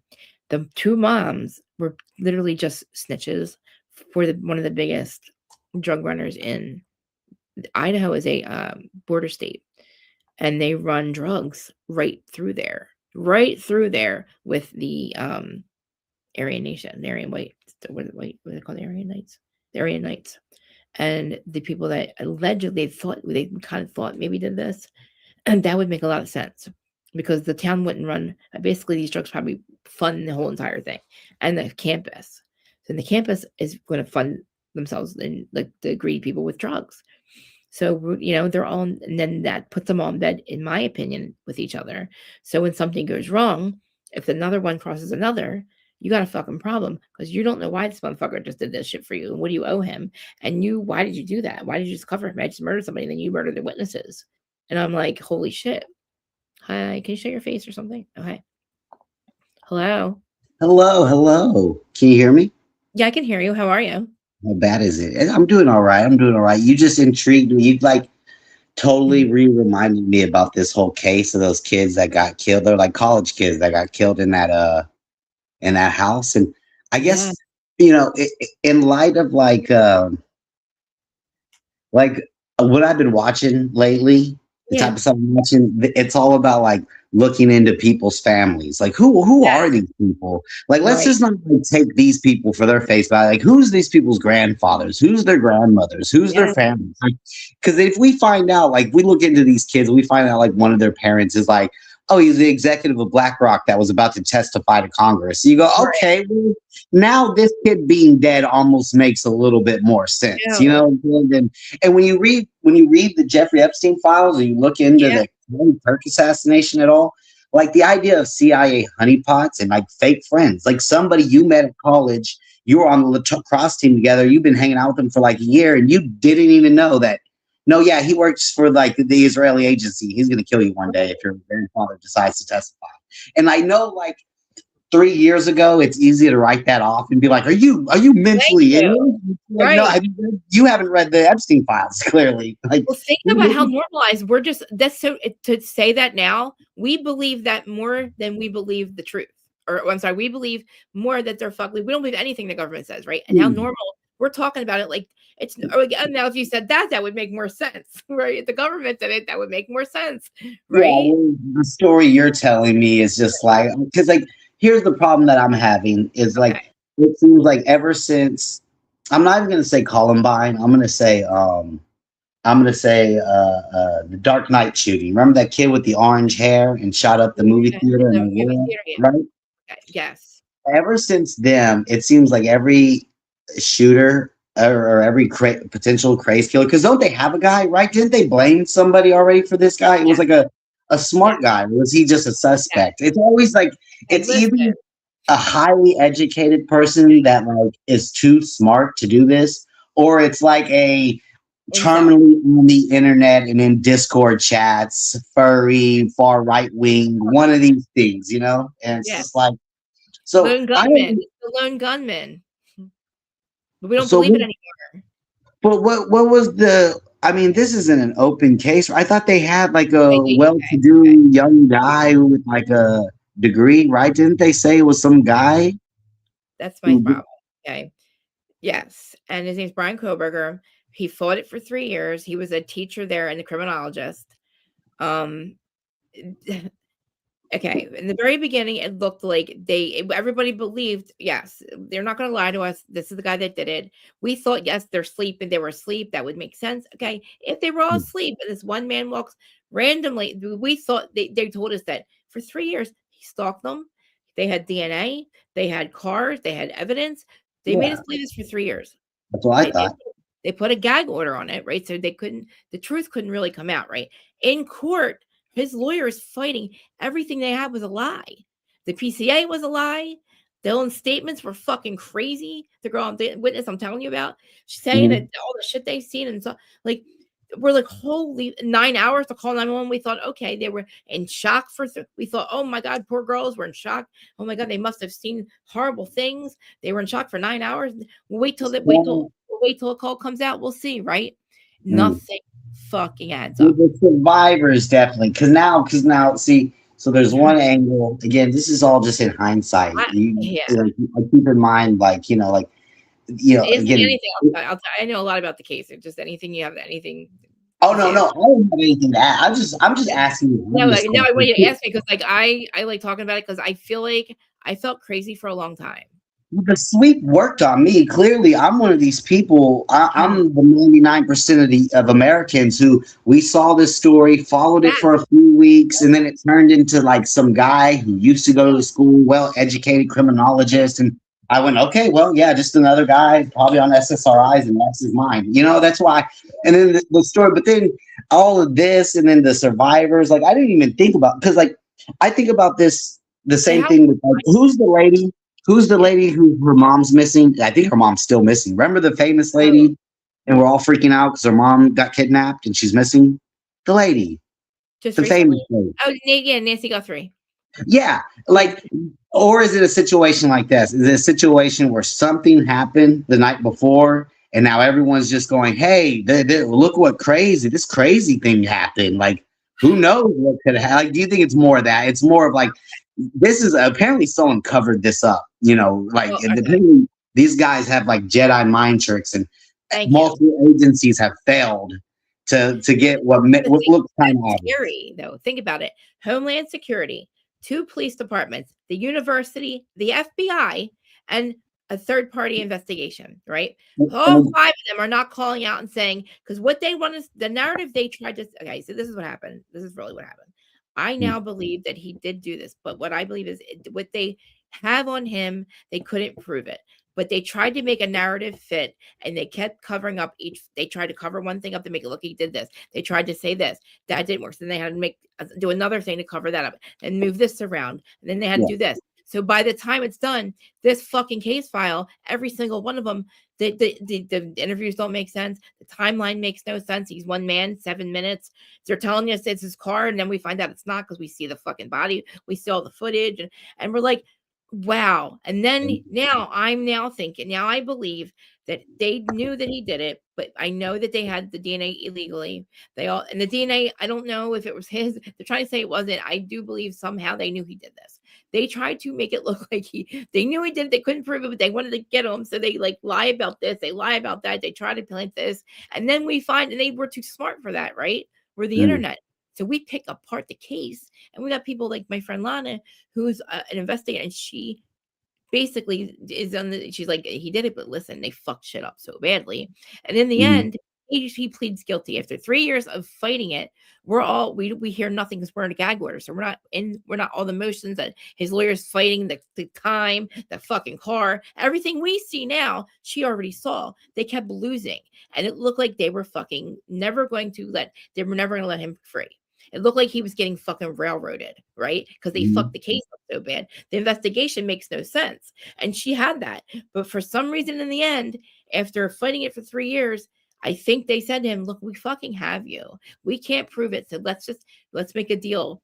and he took a plea of no death penalty and pleaded guilty to 4 murders. But motherfucker, who does that, right? We're like, okay, so he wants to get the death penalty off the field because he wants to fight for his life because we don't think he did it. We think he did this. He pleaded guilty because he got railroaded, right? But like, nothing's happening. He's still sitting. Like, we thought he pleaded guilty for that to get the death penalty off his back and then fight for his life, right? Fight to be free.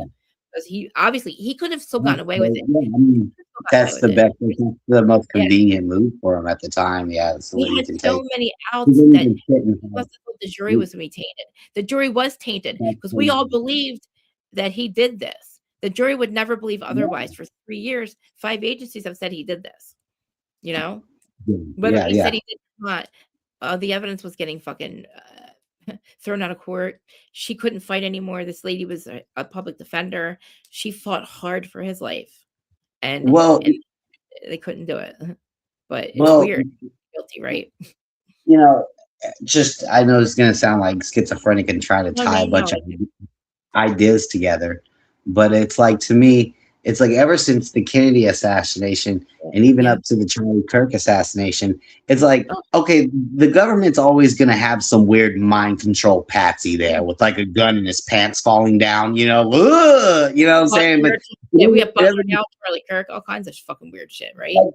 Like multiple people, like both the two, but like multiple people like had guns on them in Dealey Plaza. Like there were multiple like hitmen and stuff in Dealey Plaza. And the problem with with the Charlie Kirk thing, it's like the big problem that the hurdle they can't really get over is that the dogs didn't smell the gun. If that gun was used and fired, then those dogs looking for the gun, looking for a weapon, they would have went right to it, and they couldn't go right to it because it probably hadn't been used. You know what I'm saying? But he was there. He climbed up there, and he probably had a gun and probably was nervous. To do something. Like Oswald was probably in the book depository trying to do something. Yeah, they probably had him there. Yeah, make it look like he's done. And then when multiple agencies fell like that, to me, it's like, look, it's so interesting when you go through the Epstein files, because there's one level of it where they're talking about how they basically, Jeffrey Epstein's talking about how he helped orchestrate like the 2008-2009 collapse, right? But then did he really say that? He helped find the banks to which ones he was helping orchestrate which ones to allow to fail and which ones to prop up and stuff. He was a part of all that. But I'm trying to point out that when you read these emails, it goes from one level of basically trying to help orchestrate a control collapse during like 08 and 09, what we lived through. He's like a part of that and giving advice and trying to reach out to the people he knows to figure out something, right? But then on the other side of the emails, he's like stealing like Funko Pop dolls and Pokemon cards, and like also seeing like, does anybody know who we can find to sell these? It really is some mafia shit. If you deal with the mafia, they talk about big cocaine routes on the garbage line, but then they're also like, hey, we got some Vespa scooters we stole off a truck. Does anybody know where we could sell these Vespa scooters? And when you read the Jeffrey Epstein emails, first off, their spelling is not that good. They're kind of stupid people. They're not like super intelligent like we thought they were. Right. And you go, it'd be like 2 big words we can't understand or something, right? So just like in the blood Crip gangs, somebody messes up, their kid might get killed. Just like in the cartels that have in Mexico that have the judges and the mayors and somebody in their pocket. When someone of their kids fuck up, they get killed by like this. I don't even think it's like too far out of the realm. Like, with these super elites, and they do assassinate each other and their kids and their family when they mess up or they're crossing each other's lines. You know what I'm saying? And so that's why else would multiple agencies drop the ball? You know what I'm saying? That guy went on Tucker Carlson, the Kent guy, the one who stepped down from the counter-terrorist thing. He stepped down and he said on Tucker Carlson's show, he goes, I don't know why the FBI shut us down looking into foreign involvement in the Charlie Kirk assassination. He goes, I had leads, and I'm not allowed to tell you what leads, but I had leads of foreign involvement, and Cash Patel just completely shut me down. So when you're asking, how do agencies drop the ball? Like there's just a bunch of incompetent baboons. Like no, they're not incompetent baboons. Right. They're protecting somebody. Somebody, I like, guess that kid. You know, somebody's. I feel like these lone gunmen, they're trying to make us still believe this, right? They know either they're setting these people up to do it, right? So they have to, but we're becoming too smart for like their cover-ups are so like you said, they're stupid people. So their cover-ups make no sense. We don't believe that JFK got hit with we know he got hit with 2 bullets, right? We don't think Charlie Kirk got hit with a 30-06, but maybe we haven't even started talking about the Las Vegas shooting. Right. We haven't even started talking about it. Right. And the Brown, listen, the fires there was just fires in California that devastated half of LA. Why are we not talking about that? What happened? Are they never seen again? Nobody ever talks about it. For them to scoot things along, but it definitely does seem like, as you said, it seems like, you know, anytime there's a high profile, they try to cover it up. It makes no sense. But they did it. Yeah, but either they set these people up to do it, or they know these people did it and they're trying to prove it, but they have to fucking make up evidence because they can't prove it. Because maybe they did it too, like, you know, maybe they were too good at it. But these manifestos they keep making up are so fucking, like the guy from the guy with the insurance guy. That guy, these manifestos are hysterical. I'm like, you guys are so fucking retarded. Like, what are you guys? My lover. I'll be there, sir. And like a complete fucking admittance, right? And then you have the guy that his manifesto is like these rambling words. Never says he shot the guy for insurance. Never. How do you can't even prove it's his book bag? You're trying to make us think he wrote that. That's just to me. It's the writings of a man who's like mad, you know. Well, they released out, and this is the diversionary and the confusion. I think this is called flooding the zone. But I remember seeing the initial information we saw about him were some Discord screenshots, and it was like from a Discord DMs. And then eventually it turned into like text messages where they were talking. I mean, I was so confused trying to keep up with it because it was like, wait a minute, where was this stuff where he was talking like he was from like the 1800s? Like there was like that I initially saw. I thought was super weird. But I think that like that was great. Like if that was a social experiment, we fucking failed. We failed miserably because we are in love with it. We're all like in love. We're like, we knew everything about this guy. I don't even remember the guy that got shot. I don't even remember his name. I think it's Brian or something. I know everything about Luigi Mangione. I know everything about his mom, his dad, his birthdays, their fucking numerology. TikTok was all over it for like months. We were getting information. It was like crazy. We knew everything. Well, that was another one though. That was another one. Luigi Mangione was another one where it was hailed as like, this is like this kid is he's kind of he's a righteous guy and he just wants to fight against the greed. And then you find out that no, that guy was like he was scheduled to like testify against insider trading within Congress. Yeah, the guy he shot down. Oh no, that guy. I didn't know that. Yeah, the executive. The executive will testify in front of Congress. And you go, okay, well, maybe it wasn't this like for the people. It was more like for the people. You know? Like, mind control. This kid just becomes an assassin. And he gets away with it. He shoots a guy. Nobody stops him. Gets on his bike. He's pedaling his bike away. Oh, sure. He just drops his let me drop my book bag. I'm so high. My book bag off with all the evidence in it. Let me leave that right here for everybody. And then somehow it's another book bag. So he must have 2 book bags, right? He says he's a patsy. If you've heard him. Well, he said that's not my money. He's like, that's not my money. He's like, I don't have that. He's like, they put that there. He's like, and he had a book bag in every picture. So what do you mean? This guy had 2 book bags? I don't think so. Yeah. And then he has bushy eyebrows. Then the second picture, they're all trimmed. And then the third picture, they're all bushy again. I'm like, so in 3 days, he got his eyebrows done. The Tyler Robinson, the Charlie Kirk shooter. Like, this mask guy doesn't even look like the person you're saying it is. I know. I think it's the other guy. I think Tyler. I think that they set Tyler Robinson. I think his boyfriend set him up. I think the other guy was actually there doing it. What's his name? It's like, yeah. Oh, yeah. Well, don't you? don't you think about it? If you can include that guy who shot at the ICE facility in Dallas, I know. I it, gotta like hear more. the last 4 or 5 major shooters, apparently, okay. So this is what I'm supposed to believe. These Vegas. are like these are like liberal leftists, furry, gender fluid types, but also they all have engraving machines. They're all into engraving. That's all. Right? That's the latest trend. Is if I go onto TikTok and I'm going to see a bunch of leftists with engraving machines and Dremels, just Right. just doing metal art, and all of a sudden, is that what I'm? Okay. Twice. I was like, I'm like, again, you Another, guys, yeah, again, right you on the guys. bullet. You got Like, to quit okay, right on the bullet. you went boys. around the moon. Sure, you did. You sent 4 people up, and now they're astronauts. Carrie Perry's an astronaut. Sure. What the, you got like read the room, motherfuckers. Read the room.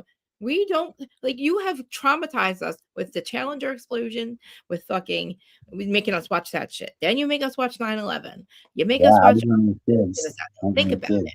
I was Always. I was in elementary school, and it was like the first or second year. All Yep, the school, 3rd grade. all the Tunnel Dallas in the schools. TV, right? Remember? No. I was in Dallas, so it was like we were Oh, like we were part of like so moving you can forward. see it. Oh, No. I'm in Dallas. So what I'm saying is the school I was in, it was like a big innovation. Like 2 years before, it was just like, guess what? We're gonna have a monitor in every room. There was a TV in every room. Back in the yep. day, they used to have to wheel them in to every Yeah, room. wheeled them in But with no, VCRs, right? I, Plug I it was in. I was close enough to a city and at a nice enough school where every single room had the TV mounted in the corner. So yeah, I Oh, think like everybody in the elementary yeah. school Dude, I watched not remember they watched this rolled it in, fucking turned it on, and we watched how many of them, and then we're all, yay, watching the teacher go up in space. We're all like 3rd graders watching, and all of a sudden, and we're like, what the fuck? We're all like, we don't know what happened. And the teacher's like, oh my God, guys, yeah, let me just shut this off real quick. And we're like, and they tell us to blow up, and then we're like traumatized, literally. And then 9/11 happens. I'm like, oh, so you do it for every generation now. Like you traumatize them. Because Yeah, I think it's like, I JFK. can't. I had to stay off of Twitter and Oh, TikTok because of all the Gaza footage. Like it's all yes. it's like trauma Yep. grooming. You know what I'm saying? It's all getting our minds. The weirdest thing with Charlie Kirk is saw it like I watched, I was live and I saw it and I saw it on my phone. I was like, and for some reason I couldn't stop watching it. I kept watching it. I'm like, what am I doing? I kept watching it for some reason. I'm like, why do I want to keep watching this? It just, And it was I'm so not. I wasn't even like a Charlie Kirk guy. I Like didn't know it. I didn't know I who it was was. one of the people. I'd be making fun of him and his ties to Israel and his chaps. You know what I'm saying? Like I was like not. I wasn't like a hater, but I wasn't Yeah, like a I didn't fan. know who he was at all, You know? actually, that day. And Just, and I just remember, yeah, watching it. I remember being like, oh man, yeah, this is. bad. Do you remember the terrorist beheadings? Remember when that was like the thing to Oh go my look at God, on the yes. internet? Like, the Oh my God, first season, not the second season, the first season, the real one, the real I didn't first season. I didn't actually watch. I watched up until about I couldn't watch the rest of it, but I kept thinking about it and it was so fucked up. I was fucked up over it. I'm thinking like, holy crap, people are getting kidnapped and beheaded. It's like the Like, journalists. I remember I watched like 2 of them. There was the ones in like when that first came out in the early 2000s, and there was the ones that were later, but those are like kind of even ISIS was like, listen, let's get rid of the gurgling and the choking and the blood part. Let's just oh, yeah. we'll show us putting the knife to their neck, and then we'll screen jump to the heads on the bodies. Now it's just a Oh, beheading sitting on the body, and that's really bad and awful. But I'm telling oh, you, to watch the actual beheading was really really I mean, hard. they want us to believe that all these countries are so dangerous. So they make up this bullshit and they lie where we've been the villains every goddamn time. We have literally been the villains at every war. We're liars, we're thieves, we're money launderers, and it's time for it to stop. Like we are the fucking villains. No wonder everybody hates us. Literally. Because we're fucking like we were hoodwinked. Okay. We thought, oh, proud to be an American. Yeah. Okay. Like all my life, that song would make me cry. I'm like proud to be. And I'm like, oh, it's so sad that other people have to live certain. And then I'm like, I realized one day, because my parents never believed the government. I've never been vaccinated. Like they never have believed in, I had to go. Me and my dad both went away for like not paying our taxes. But eventually, appeared to be in line. But like we've never believed the government. Like I never really thought and in my adult life, I was like, I didn't think of it too much until 9/11. Then I was like, wait a minute. Maybe something's wrong, right? Like I started to think, okay, like that's when I started to really like, holy shit, like, wow, maybe the Challenger, because you would hear the Challenger wasn't real, like they're really alive. Like you would hear that and you're like, that's crazy. Oh, the government can cure cancer. Oh, that's crazy. Like, oh, the government's this, they're aliens. And we're like, and the thing slowly, you're like, well, wait a minute. These towers look like they literally were blown up. They look like they went poop, poop, poop, poop, like, because they're showing us other buildings get blown up. And then we see that and we're like, oh, we're so traumatized by the fucking planes that we're not even like, we're just like, oh my God, we can't even, you know what I mean? We didn't think about it because we were so fucking traumatized. You know what I think that the Illuminati or the controllers of the world didn't realize? It's like they made this grand plan to trick us, but what they didn't realize was like that as the generations went on, that our minds would continue to evolve, right? Yes. So when a Gen Zer, or if you haven't watched 9/11 in a while, or or show it to a Gen Zer for the first time, to them, this clearly looks so fucking fake. You know what I'm saying? Because to them, it does. And secondly, with like not all of it, but some of that moon landing footage only worked in the 60s. Do you realize that when you and millennials look at that, we go, oh God, obviously they faked parts of this. Like maybe some of it's real, but there was a lot of this footage that they put out there as real is 100% like definitely not real footage. You know what I'm saying? And I think at the time, when TVs first came out, let's say, I don't know when it happened, but let's say in like the 1950s, everyone had a TV. They could have easily showed a black screen with like a tin can on a screen and just dangled it there and be like, an alien spaceship is coming to Earth, everybody. And everyone, because they didn't have like technological sophistication. They didn't have any like technological sophistication yet. So they just believed it. And so like, to me, when you watch 9/11 now, it's like so obviously a controlled demolition. Like it's so obvious. I know. And the plane looks so fake now. My friend did 5 years on it, was so passionate on YouTube about proving no plane's called a no planer, right? And I'm like, you're crazy. You're crazy. Like, please convince me, because I'm open-minded. I have a question. Man. I have a question. Why is it? This is like my favorite part of the timeline is that we live in a year, or in like the last like 20 months. We live in a timeline where I literally get to wake up and tell my friends, hey guys, did you see that new angle of 9/11? Have you noticed that? Have you seen that? That there's like 4 new angles of 9/11 that we've never seen before. That they're just showing. Go look it up on YouTube. There's like brand new angles of 9/11 that are like, oh yeah, this Chinese guy recorded it from his apartment and he moved back to China like a year later. And he put his stuff in there. Yeah. There's a few new angles of 9/11 you can look up. And it's like, why are they doing that? That's good, because listen, we're on the most benevolent timeline, right? We are on the most benevolent timeline available. So what's happening is everything's coming to light. So now these new angles is just another way to show us the truth. I'm convinced of it. Things keep fucking filling up in our faces like hoodwinked with Trump and shit. I'm just like, wow, I fucking believe this dude. But now I'm believing that he definitely is working for the light. He's a double agent, in my opinion. Definitely. Like there's this thing across cultures and across like time. Yeah. And it has to do with vampires. Now, vampires is the one we know, but this quality has been in almost every single culture's myth. This quality of a bad guy, just like a vampire, bad guy that you have to invite in. I don't know why, but across all timelines and peoples, there's always that myth that there's bad things that kidnap you and grab you and kill you and hurt you, but there's also these bad things that they almost have to smooth talk you into letting them into the house and letting them sit down with you and letting them, like, you have to invite them in. you can't. These aren't animals that they don't run up and bite you in the face. They need to convince you. And this goes down to God giving us free will, right? And now, like we have to accept. Like I don't think people have recognized yet. Trump is like covering up for these pedophiles, these pedophiles, and it's like so we just have to accept our government, our rulers. A leader. The point of a leader is to keep us safe and protect us. Now the world leaders are pedophiles. And they're like fucking using us to build their fucking infrastructure. Like fucking for kind of. And it was bad before when we didn't know.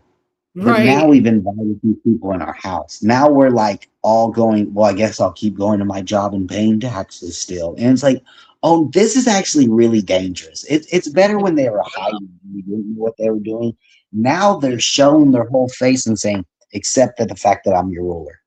Or accept the fact that what we're doing and we don't give a shit. We're going to keep doing it, just in front of your faces more. You know what I mean? And I think that this is why this is like a religious thing, because it's like this is free will. Like you have to. It almost can't be. And this is another reason why I think this is another reason why I truly think it's the devil, because the devil can't create anything. Like the devil can't. The devil can only distort and twist things around. And if you look at it from Bohemian Grove to the Epstein emails where they're talking about Baal, Hillary Clinton is talking about Baal, the ancient Hebrew god. Anyway, so what you understand when you look into the Freemasons and all the weird stuff, it all leads to Epstein, right? Well, what it is you start to realize, like think about Scientology and the Book of Mormon. Like if you and I came up with a religion, we would call it cosmicism, and the guy, he would be 7 foot tall, and he would have dreads just like me. Yes, He'd make 7 figures, and he would have 7 You know why? It's because well, you know why? It's because we're children of God, and we can create things. The reason why Hillary Clinton and Jeffrey Epstein and the George Bush, the reason why their religion is like a distorted amalgamation of a bunch of different religions throughout time is because they can't create anything. You and I can create things because we're of God. That's why our religion is unique. Create our entire reality. They're just so they almost have like a Frankenstein religion. Of like, do they even have one? Like, do they even have a god? Like, do they even have a race? If you look into it, go to the emails. So basically, it seems like what they like to do, the ruling elites of our world, it seems like what they like to do is they like to go look around through history for every evil god. So they just like every evil god. Like it isn't like. I don't know if you're familiar with like Luciferians and the Satanists. Like, they're two different things. These are different people. The world elite are different. They're like the real evil. The Luciferians are there to trick you and waste your time. The Satanists are there to trick you and waste your time. Balance, right? Duality, right? It's these people who create the money system. Like they are the real evil ones, and they are you can't. I don't know. It's just like they can't think of anything new. They're the ones that they're like, but see, they know. See, the thing is, what I don't understand is they know in the end that they're not going to win. Like they know what happens in the end. They know that once they pass whatever is going, this doesn't last forever. They're not promised this forever. No. So they know and they believe in it so bad. Like they know enough to hurt God, right? So they know he exists, but they still do this, right? Knowing that he is the ultimate one. Like, and in the end, that they don't win in the end anyway. Like, are they just like not? They don't see through the future, or they just like now? Like, I mean, I would. My friend Bellin did a good job of explaining to me. He was like, on the first level. Yeah. Pedophiles, they don't last in prison. Like prisoners, like the bikers who sell drugs and kill people, they kill pedophiles when they show up in prison. They don't like the criminals don't like pedophiles. Right. And then the second thing is, my friend was explaining. He was saying it's true. I remember watching that show Vice. They talked about. Remember that when Vice was cool back in the day? Yeah, that was like the book. We get to see like how drug dealing works. They were investigating child sex trafficking, and they showed a Asian village in an African village, where essentially these villages were turned into these pedophile villages, where you could walk down and they were like a big brothel, a big like sex tourist for underage kids. And my homeboy Bellin was explaining to me, he goes, I don't know what they were doing on Jeffrey Epstein's island, but whatever they were doing on that island was so disgusting that those Asian and African villages didn't want them there doing it. Like that's how, because it was just having sex with kids. There's these, it's disgusting. I think they're it's eating horrible. them, right? Like they're not just having sex with them, they're actually They're sacrificing them. They're doing something with their blood. I mean, it's really gross to think about, but there's I mean, no question. literally, the whole staying young thing with their stem cells and like the adrenochrome. Like, and did you notice, like, have you looked at like Matthew McConaughey lately or Simon Cowell? They look like their life has drained it. And like Scott Disick, their life is drained out of them. They have no adrenochrome.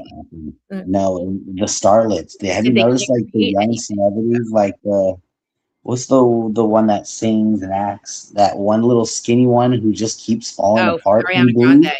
Ariana Grande. It's like, dude, what? Wow.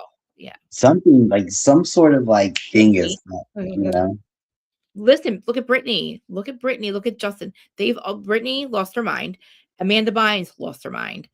Like they're not there. They're clones or they're not there. They mind controlled them so badly. Like you can see glitches. There's like videos of them glitching, right? So you know Britney, something's wrong with her. Obviously, something's wrong with her. She's not the same Britney. And you see, like, look at Whitney. I'm not Whitney. Wendy Williams.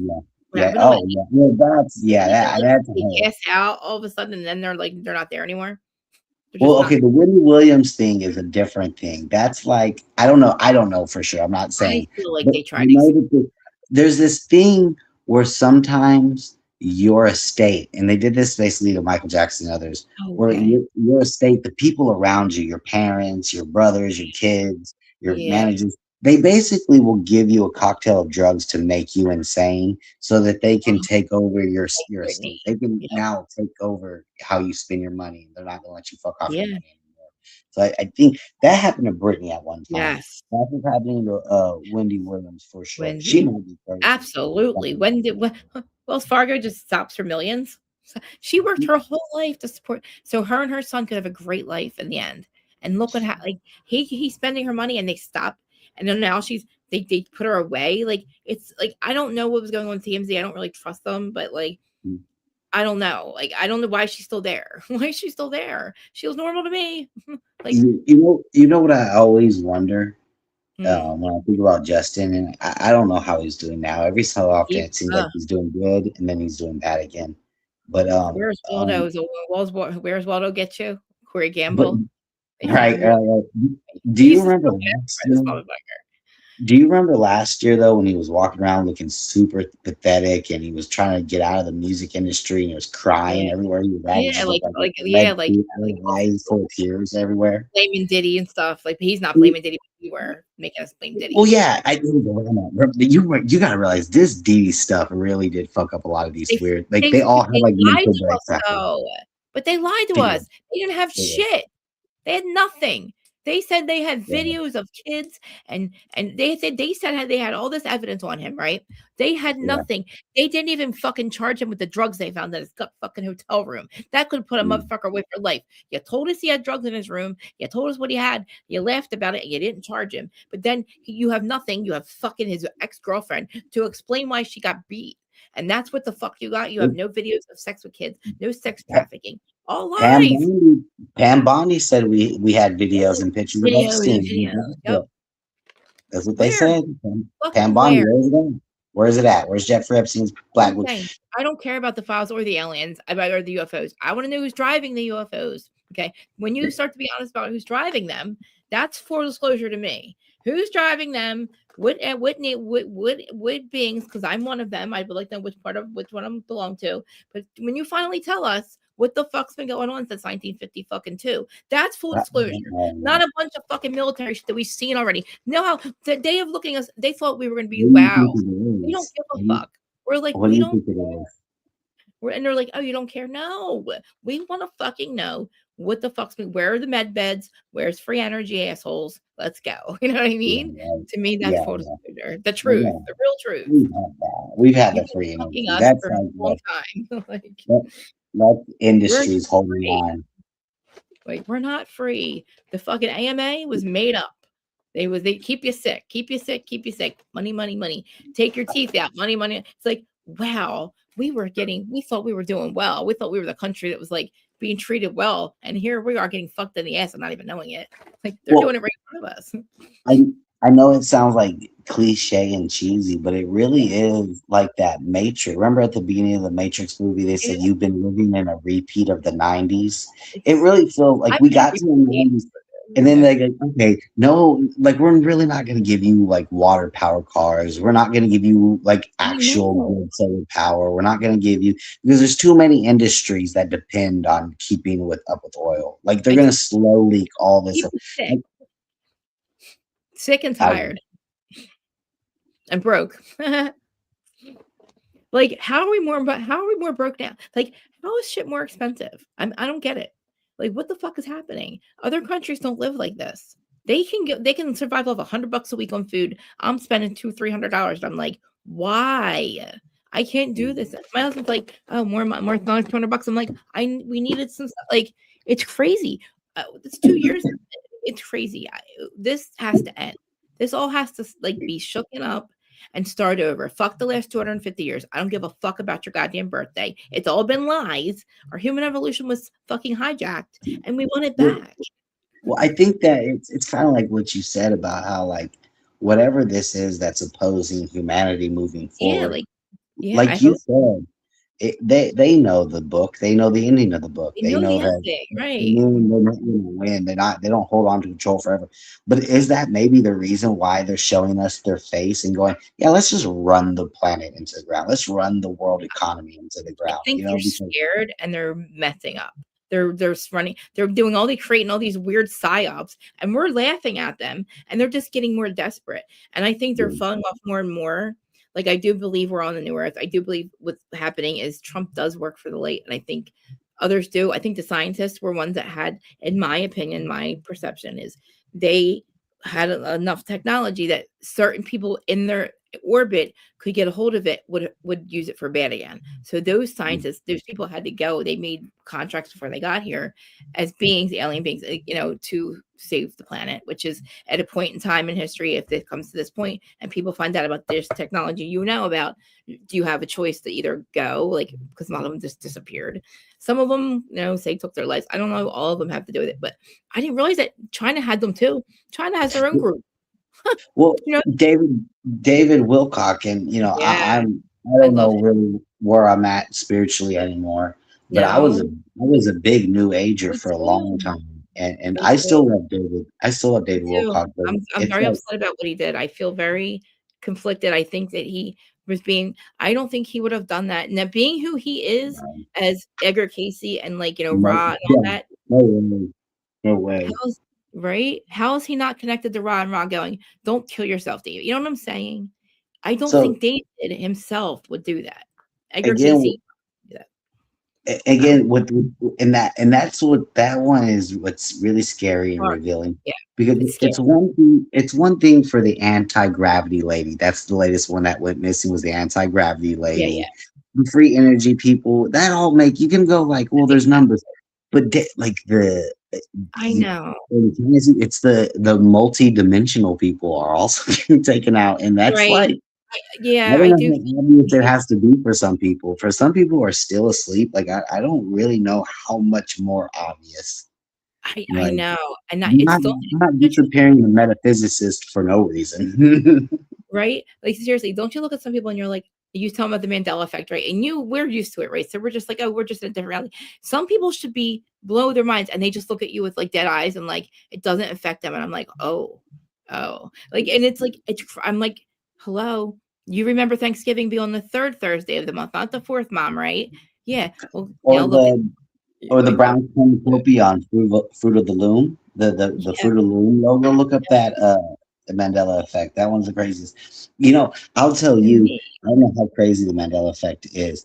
I promise, when I was growing up, Yeah. The phrase used to be red hot. I'm Wait, which getting way? red hot. Oh, that cat was red hot. Your anger was red because if you take like a piece of steel and you light it, Yeah. it glows Right. red.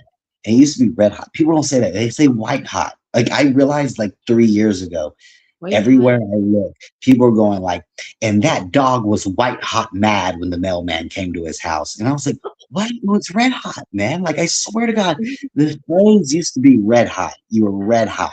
That's that because that was like again, you'd imagine a piece of steel being burned so Yeah. hot that it started to grow Yeah. Yeah. red. White hot. Like what? It's That's like white hot. I swear, you'll hear it. You'll hear it around white hot. And I never heard that before up until 3 years ago. And now the everyone weirdest. says it. I go, did I must have slipped into some sort of Well, listen, like you're getting the update. That's a good thing. When we see both, we're in a good position because we're able to literally jump timelines, and we know that now because we both recognize the Mandela effect. So well, when it happens to us, that's a good thing, you know. well, yeah. I guess. Well, do you remember? Do you remember Art Bell, Coast to Yeah, Coast AM? yeah. I love Coast to He, Coast. Yeah, it used to play at night and it was like crazy yeah, conspiracy talks. And I yeah. really want to I go. like listening with George Nooney's on there too. Like I like Oh listening to yeah, George. no, yeah. Well, that's but Yeah, I remember back in the day it was Art Bell, way I back in the love day. Art Bell too, though. Yeah, Like, I when we were love it, kids. dude. He's amazing. Yeah, when we were kids. But Great is that like we literally have been like we've known about this stuff, right? And like we can talk about it. Hey, Laura, and it's like we both know who Art Bell is, right? Like that's crazy. Like people younger than us are starting to know who Art Bell is through TikTok, which is awesome to me. yeah. But Oh, do so you cool. remember? Do you remember? It's a segment. You can go look up the whole arc of it and the whole. There's hours of it of talking about it and Yeah. him talking about it on air. But do you remember a gentleman named John Teeter? Do you remember the John Teeter Yeah. saga? Do you remember Did that? he? This was he a time traveler?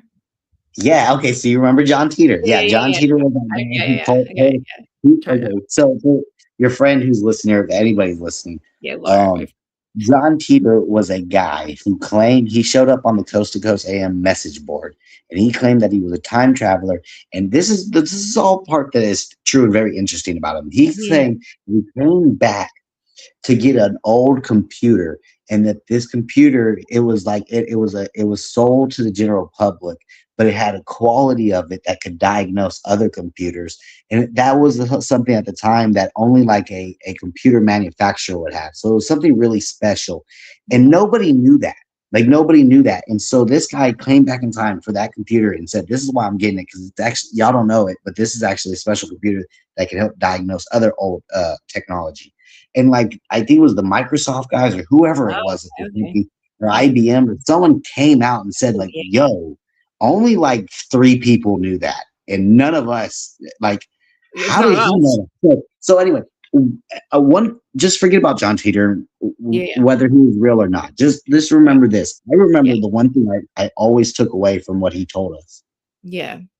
especially when he tried to predict the future, and he explained to the people why it was difficult for him to take the future. He explained basically way back in the day that yes, multiple parallel universes kind of exist like that, right?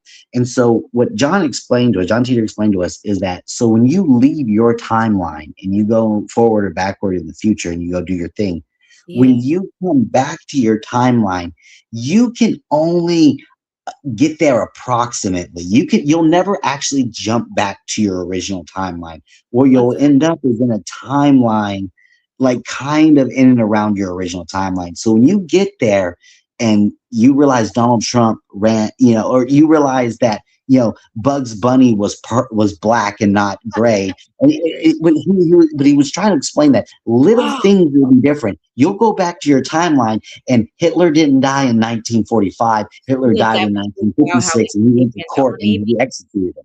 That's what he was. And you got to realize this was way before the Mandela effect was a Right. conspiracy, everybody. We didn't know anything about the Mandela effect. No. No. I'm on my phone, so I can't look it up, but look up the John Teeter, like when that was like early 2000s, maybe late Yeah. 90s. And Yeah. basically, I always think about that where he said, Yeah. you'll go back to your home timeline, and Nelson Mandela, he didn't die in prison. He was freed from prison and died outside of prison. He Like, explained to us literally that. He literally, because he was talking about because people were always asking about the Super Bowl, who's going to win the Super Bowl. And he tried to explain. He goes, "That's a perfect example of like, so many, yeah, like, you could go back to your when you go home. Let's say you finish your future or past mission. When you go home, you might end up in a timeline where the Cowboys didn't win the Super Bowl 3 times. Right. You know, different possibilities, right? I think they say what can be seen can be changed or something because of all the possibilities, right? Like, I think, yeah, like the fact that he knew that, but there's also fucking like, think about Dolores Cannon. She was doing past life regressions in the 60s and 70s and finding out about time in history now. And she wrote books. I've had all 19 of her books, right? She's explained all this weird shit that's happening. And I thought to myself at the time, fucking what? There's going to be, what do you mean? Reality is going to get really weird. People are just going to fall off your life. Like everything she said would happen with reality has happened. And it just happened. And I realized that, wow, like the Mandela effect is like the most validating thing that anybody can really actually validate, like physically validate, is like, because it's not possible for us all to have the same. It just isn't. Just people are literally losing jeopardy over these things. Like it's definitely a thing. And I believe the timeline, right?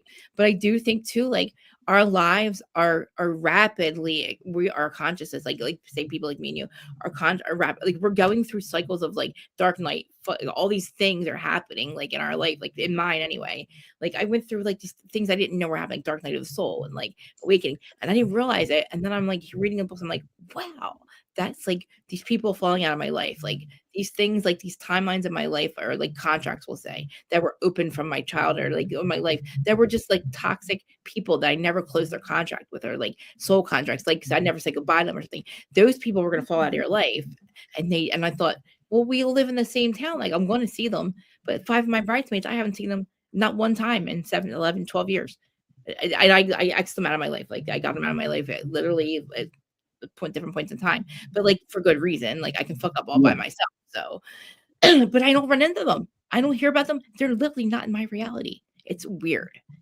So like that's just one example. Like there's a lot of other like timeline examples, but like weird things like that. Like you said, if we can see it, like you and I can see it, like we can look at the world as a world stage now. We know that shit's just being run by these fucking weird these weird reptilians, that they're all falling off the planet, and we're gonna have our planet back soon. But we just have to sit back and be like, this is what has to happen, and things are gonna get fucked up for people that don't believe what we believe. That's what's gonna hurt. You know, it hurts us to see what's happening in war for some fucked up reason. Free will or not, this has to happen, because if we don't expose how fucked up people are, nothing's going to change. Like, well, Jim Z doesn't have a future. Yeah. Think about when the world index is telling us that in the United States of America, the average first-time home buyer, let me repeat that part. The average age of the first-time home buyer that ever own a home in their life, and they're going to own a home for the very first time, is in their late 30s. That's crazy. Well, then how do you tell Gen Z to get behind anything? I know. Like, how do you promise them a future? Dedication. And then if you remember, Donald Trump came out with his solution to the unaffordability crisis in the homeowner crisis, and he came out with 50-year mortgages. So imagine getting your first home at 35. That's how you pay less, extending it. Yeah, imagine getting your first mortgage at 35 and then signing up for a 15-year mortgage. Right. And then you have to pay property taxes for the rest of your life, or they take your fucking house that you just paid for 50 fucking years, and they don't do shit for you. I just remember, I can't remember if it was Terrence McKenna or somebody who said it, but they said that the veil was going to get thinner and thinner. As time moves on, everything was going to be more and more obvious and in front. And if you're paying attention, you can almost like, I feel like that whole timeline thing, like it's been easier to like I put down cigarettes and stop smoking. Like I feel like it's been easier to change my habits. And it's almost like maybe, I don't know if it's a habit thing or if it's just like it's easier to move into like a different timeline where I'm not a Newport smoker anymore. You know what I'm saying? Like, I kind of feel like maybe too, like our consciousness is they also said that what the belief is that our higher selves, that we're not going to have to keep I said, like, we're actually integrating this this body, these incarnations now are going to be, our light bodies are literally going to, our higher selves are going to integrate into this, like these people. Like, and we can either, we can have our, like, our carbon bodies are going to become, I think, our light bodies now, and that we're actually integrating with our higher self. So at maturity, like wise, like it's spiritually wise, like we're, and like just making better decisions and stuff. Like, I feel like that's really kind of like, I could feel myself changing over like the last, since I got clean, which was, I overdosed in like 2012. It was really bad. And like, I felt myself, I feel like I had like a walk-in, but that's a whole different story. But I could feel myself like changing over, like I never wanted to get clean before 20 years. I didn't want to get clean. Fuck that. I was never going to get clean. I didn't want to.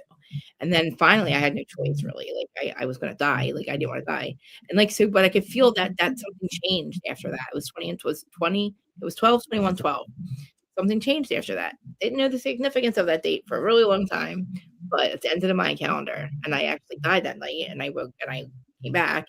But like things were so like things, and I found Dolores Cannon in 2020. But like I read these books, and I'm like, holy shit, this has been the last 10 years of my life. I just thought my life was just rapidly getting. It took me a long time. Like I met my husband. Thank God, never thought anybody would marry my ass. Like I was a felon. No, like my life has gotten so much better. Yeah, he's here and he helped. He has a house and shit, but he wasn't going to stick with a scumbag. He wasn't going to marry a scumbag. I had to keep the husband. You know what I mean? Like he met me when I was fresh out of prison and like, trying to get clean. Don't marry me. My dad's a fucking nut chick. Like, I got nut job parents. Like, don't even bother. And he's just like the opposite of me, complete fucking opposite, complete amazing guy. But like I had to literally not. I stay clean. Like a lot of shit happened, but like a lot of shit changed. But like a lot, and then I'm seeing like generations younger than us, and I'm like, you're just straight, like you're so open. Like they're watching TikTok and they're like, Dolores Cannon. Like there are things I never thought that people younger than me would even pay attention to Dolores Cannon. She's 70 years old. She's under 11 anymore. She was the first past life regressionist to talk about like aliens and the reality changing. And like to me, like Art Bell, she was like around with Art Bell's age, like around that like era. And so like, she was on. She's on YouTube, but like I learned from her and David Wilcock. I consider him like my second teacher from Gaia. That like so like what happened with him really like hurt me. I was just like, wow. Like wasn't his last end. I didn't even like get it. I didn't even see it. I'm still kind of out of that algorithm now, but I love him a lot. And I remember one of my friends said, "What do you feel about the David Wilcock?" And I just had I was in a Discord. And I just didn't even want to look at my phone. I was like, "You gotta be fucking kidding me!" I just told him, "You gotta be. You're fucking with me. You are fucking with me. You are fucking with me." Look it up. You hear about all those scientists and doctors killing themselves and going missing? Look up David Wilcock with that, and it's just like in front of a police officer. Oh man! And then he's like, "No, why that way? Why that way? Why do that? Why not overdose or something? Why fucking blow your head off of all things? Think about it." That does not seem like our David. Think about who he was back in like 2012, or not 2012, but 2020. Like who he was before Corey got a hold of him. You know what I mean? And I know he was trying to rebuild his reputation. I get it. Like things get fucked up, but like I don't trust Corey Good. I haven't trusted him in years. And there's not many people I look at and feel very dark vibes from. And he was one of them. And it scared me. And I never, ever, I don't even let him come on my fucking algorithm. But him knowing what he did, he admitted he lied. I don't think he lied. I just think that something made him retract his stuff. But that fucked David up its reputation. Because, I think that these people, I think if we continue to look into Erica Kirk, if we continue to look into Patel's girlfriend, these people are given handlers or people that are there to ruin them. You know what I'm saying? These people, if you get too influential and stuff, they put someone in your orbit. Do you think that, or like think about this? So Jesse on Fire, he believes that Charlie's alive, and that everybody around him are just, they know that, but that's why they look so fucking fake mourning and all fucked up, because he's truly alive, because he was going to get by Israel, the other place was going to, get to him. Like if they didn't fake his death, Israel was going to kill him. So like maybe they did this, and then America really is not running the company. Maybe he's still running it, but they didn't count on Candace being like, this bitch is nuts. This is not what, like the way they did it. Then they're stupid. They're not that smart. If that's going on, Charlie should just tell the truth. I mean, Charlie should go live on his yeah, I know, but YouTube, now and look everybody straight in the face and say our government's been completely captured by dark forces, well, and like have seriously. some proof to prove it. Record something. I'm just And saying, then he'll Charlie. really die, though. Then he'll really be dead. Think about it. Right now, he really has to stay. He doesn't understand that they're just as fucked up. Like the people that say, I don't know, maybe Trump's, I don't know. Maybe he's the I don't know Antichrist. either. No, I don't it's know. not. It's not our fault to not know though. Like even It's though exactly like at this point, if you want to watch sometimes our, go ahead. If not, good. But if you want to watch that crazy bitch, go ahead. I can't stand her. I think she's a nut job. I think that everything I say about her is such a fucking revelation about how much of a liar she is and how weird her story is and how why did we believe that somebody like her? Why was she going to China in high school? Who the fuck does that? You know what I mean? Who does all that weird? Who goes to different countries and advocates in their teens? I'm like, we believe that, and then she's Kuma Scott there, Kumaka. What is it? Sumika, whatever. She tries to say she's one thing, and then she really was in a different sorority. And we're like, why would you lie about that? So weird to lie about that. We're like, who cares what sorority you belong to? Just if you didn't go to China, you didn't go to China. We don't fucking care. We didn't go to China. Like, I love listening to this guy, and he's on Jimmy Dore, but he does a bunch of different interviews. Kurt Metzger, and he's just super into like MK Ultra. That shit's not. It didn't go away. I know it started in the '60s with Brittany, definitely. Trying to trick their brains with acid and stuff like that, but it's like no, it got more sophisticated. They figured something out, and that's I think a lot of when these people are weird. Somebody that I absolutely can't stand. I like want to shake them sometimes. If you look, pay attention. Go pay attention. She used to go on YouTube lives in those early lives on Yumi or whatever it was. But Lady Gaga, she has this cycle where she sells out to the industry for years, and then she'll have some falling out and she'll get rejected by the industry. So for like 3 years, she'll literally be doing interviews and on YouTube being like, yes, all the stuff is ritual. This stuff is run by the devil. Hollywood is evil. Like she'll literally tell the truth. She was just on that. And the last time she came back, she was on the stage singing for the COVID vaccine. Oh boy. How can you tell me the industry is the devil? How can you tell me the money is evil and all this and they're raping people and doing satanic rituals? You're telling me that 2 years, and then 2 years later you're dancing for the vaccine. I know, but think about it. That fucking place caught fire. I don't know if it was. I feel like that was a sign that Hollywood is dead. Like they tried to burn that shit. Either the land did it to get rid of all the bad. Like I think, like Maui, I think the land set itself on fire to free it from all that fucking stolen land from the people from your. I think that was a reclaiming of their land. Well, okay, I totally think there is something to do. There's no question that BlackRock and Vanguard are 100% going to benefit from Maui, from North Carolina. You forgot about North Carolina, didn't you? I actually did. Yeah, I forgot they did that, right? And Hollywood. I think all three of those. It's just interesting. So weird. We're not seeing anything on the news about what's going on. Are these people getting their houses back? Are people buying up the land? Is it being developed? We don't see shit. That's weird. And we're YouTubers, right? Like we should have somebody looking into it. Nobody on TikTok is looking. Well, for sure in California, it's going to take forever. But I wanted to get back to what you were saying. They're not showing us. That's all we had on their algorithm for 3 days, 5 days, 6 days, right? All I know is Spencer Pratt's running for office. That's all I know. I don't know if you live no. Like sometimes with like the Diddy stuff in Hollywood and movies and Me Too and the TV, like Me Too movement and all that stuff. Yeah. And who was the guy? Weinstein. There's two parts of this. We also kind of realize that these industries. We need one for the kids. Why aren't we doing one for the kids? Think about it. Well, the industries are dying, right? Like, of course, they're gonna expose the movie industry. We'd rather watch small independent movies on Netflix. I mean, exactly. We're watching documentaries on YouTube about how fucked up y'all are. Hollywood and the whole Diddy thing, like nobody is taking their CD to the executives anymore, going like, "Hey, Mr. Executive, Yes. can you please, like, no, just do a SoundCloud and have a Cash App and sell CDs straight to your." Like, don't go to college to be a fucking journalist. Go on YouTube and do it yourself, and don't have a fucking. You don't have any debt. You don't have to fucking ask anybody for permission. You can say what the fuck you want, and you don't have to get mad at. Like, they did a whole hit piece on journalists, right? Journalists saying how fucked up we are. We're fucking up the industry. Their motherfuckers are so jealous because they have to. The story took 4 months to get out. The story they did on us took 4 months for them to get it out because they had to go through editors, and they wanted to know how much we got paid. And we wouldn't tell them. 4 months and you're mad. That's why you're mad.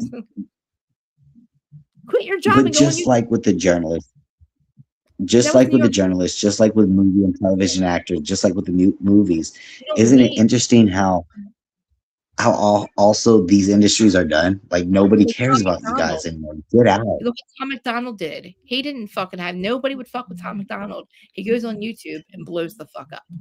You gotta look him up. Oh yeah. What was the? I can't remember it. The Met Gala. Like, have you watched any of these Hollywood award shows in the last 2 years? Like, it's over, guys. You're all Jeffrey Epstein's friends. You all knew about P. Diddy. They all knew about P. Diddy. And they joked about it. Yeah. How many old videos of them going, I was at Diddy party. I was at a Diddy party. And now you're all like, oh no, I was at those parties. Like, I don't even know if those parties existed. I think they tried to fuck him over and they couldn't do it. They really had nothing. And then they had all these people make up all this shit for about a year and a half, all these fake lawsuits because they were listening to the fucking prosecutor going, I got Diddy, I taped this, doing this, I got this A-list actor. And all of a sudden all these fucking cases are coming out with all these people they mentioned. Oh yeah, Diddy and Jay-Z raped me. And then you find out like they weren't even there. They weren't even in the state. They made it up. And you're like, well, what that's what's going to happen. But see, I think that's called flooding the zone. I think that's tell a bunch of fake stories so you cover up the real story. Because they could. The prosecutor said Diddy was a rapist and he was a sex trafficker and him and Jay-Z raped women. And now all of a sudden, all these people go, I got raped. And they find out that it was like they were never true, and they were really ridiculous. All of a sudden, you got like Jay, he fucking what's her name is the fucking. I don't know. You got Heavy Days, your fucking bouncer, and you got Diddy in one room, Jay's in another, and then you got Whitney. I'm like, no, that's not possible. Like, there just doesn't. And they're all watching you get raped, and we're just gonna go, and they're just gonna go home to their like. What party was this? That Whitney Houston? Like, what? Whitney Houston smoked crack with you? I'm sure she did, hon. Like, what the fuck are we doing? And we're all like. Making money off these stories. Not me. I refuse to give a fuck about Diddy. I'm like, either he did it or he didn't. You're going to either prove it. I believe from the very beginning that they really had these videos, because why the fuck would you say that? Then again, with the Idaho 4, the PCA is a whole lie too. So apparently you can lie on your PCA, arrest somebody, lie about their fucking evidence that you have to hold them there, and just get away with it. So I figured we'll see in the end. And like I said, it's Cassie. I said, motherfuckers, guess what? They're gonna have nothing. They're like, no, they got he's this. I'm like, they have nothing. Trust me. Think about it. If they really had this shit, they would have had him years ago. Think about that. He's not going to leave tapes in his house. They're not going to find 1,000 bottles of baby oil. That was a lie. Well, that's the question. Why? Why are they doing this? Why are they doing this? They also the baby oil was drugged, and that was a lie too. Think about it. They lied because they wanted to fuck him down because he was taking a lot of money. For what benefit to fuck Diddy up? No, I definitely think that Hollywood is full of a blackmail scheme. Think about it. He murdered a lot of people. It was his time. He murdered a lot of people in his life. It was his time to go, and they couldn't get him. I think they're going to drug him probably before he gets out of jail. I don't know. The fact that they didn't charge him with drugs they found in his room the day they raided his room when they had him turn himself in. I'm like, are you kidding me? You're going to try to get him for this, and you can't. You have proof that he had all these drugs. That's not what you charge him with. What the fuck are we doing? You charge him with shit. Apparently you can, right? And Cass is pregnant, having to relive all the fucking horror from this motherfucker. He's just a narcissist that you had weird sex with. People have weird sex games. Me and my husband would probably get arrested if they ever read our text messages. I'm just saying. I do true crime. I look up shit. If you went by my Google history, I would be guilty too. Think about it. Your Google history is gonna. I don't know. I think it's more substantive. Think about it. I think it's more substantive. I'm like, look, he's trying to. I can get him for like just because we sex like we do that shit. And I thought to myself, holy shit, these bitches are getting like Shannon, that guy, Shannon, what's his name? The new, oh my God, he's a football player, but now he's a podcaster, and some chick that he was fucking on OnlyFans. They were playing like a daddy, like, he was her master. So they were sexting it. She turns around and says, he raped me. And here's the text messages to prove it. And here's the video to prove it. And they're just playing. He just fucking fell into he's in love with this chick and they're playing BDSM. And this bitch is recording that, and he raped some of that. And fucking. Okay, well, what about that video of him beating up his girlfriend? How do you know that? Huh? What, who did he? Did he? Well, that's the girl. That's the one the only chick that could get to fucking testify against him. That was credible. The one that but he did do that, right? So he's like a good guy. But he didn't get charged with it. He didn't get charged with that. That's the fucked up thing about it. He was charged for beating her. He was charged for sex trafficking, raping kids, and all kinds of shit that they didn't have. That's all they had was that fucking tape, and they didn't even charge him with that. All that was to prove his character. That's it. She literally could listen. I know what really happened. She stole a fucking $100. There's money in that bag, not her clothes. She was stealing money from him. They were probably he was in the shower. They probably got done having sex. He probably would beat the shit out of you if they fucking tried to run with $100,000 money. Like, they don't tell you the whole story. I'm not saying she's a victim. I'm not a victim. She's the victim of a narcissist who they did weird sex shit with. Because everybody on the fucking stand said she enjoyed it, and so did she. So what the fuck are we all doing in court? Can we all fucking go home now? Because this motherfucker, you're trying to get him for all the shit that they did. That all we have is people saying it happened. Oh yeah, he's sex trafficked. Okay, where's the proof? Well, we don't have proof. We're just your word. So you think? I mean, just because I'm in no way am I writing Diddy off. Because I think there's enough of these stories. He's a bad guy. I think he did murder the people that we murdered. I also think he's a sexual degenerate. I think that he had sex with straight male rap artists to blackmail them and use them later. Right? He probably definitely did that. I think it's all consensual. What? I really do. Maybe drugging kids, maybe not. Maybe drugging Justin. I don't know about that. I think Justin did the drugs, and then I think he took advantage of it. I think he took advantage of him, of course. Yeah, no, but what I'm saying is there's something, and that would explain. But he didn't get charged with the shit. The shit we know he did, he's not charged with. To be honest with you, that's my problem. There's stuff that they couldn't prove at all. Right. We know he was a scumbag. We know he rapes kids. We know that he tried to Tupac and all that shit. We know. And we know he killed Kim. But guess what? We can't fucking charge him with that. And that sucks. So don't charge him with shit. Fuck us all up and say that you got him when you don't. Because we know now. This is like, remember Jeffrey Epstein? He got charged a long time ago. And then he did and he just got let go. Yeah. Why are they not charging? Yeah, where's the listen? Charge somebody with eating fucking kids. Why are we not moving here? Because you want to charge him with sex trafficking and say he didn't do it, but you charged him with it and you charged her with it, put her in prison, and then they want to get trash once ago. Oh, that was a lie. He didn't sex traffic anybody. And then you got fucking the other one, bonded. Oh yeah, we lied. Oh yeah, he really killed himself. What, motherfucker, Cash? What, Cash?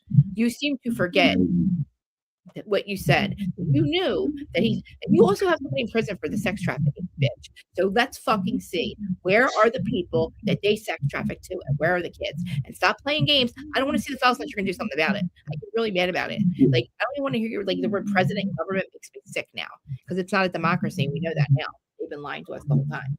Well, you know what was crazy? Whenever Jeffrey Epstein, when he first got charged, and he basically got weird. I don't know what the deal is with him. Right? Well, they invented this new term, and sometimes I'll hear it. There's a new phrase. There's a new phrase they have.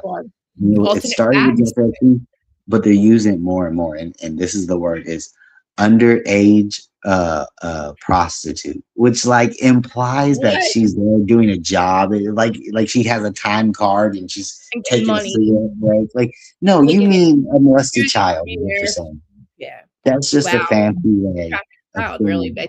Sex trafficker. Right? An underage. They're underage, and they chose to be a sex worker. She's doing a job. Yeah, she's doing a job that she's just underage for. It's like, you people are disgusting. Do you know that I never knew that trafficking meant that if you, I live in Jersey, right? Philly is literally 5 minutes away from me.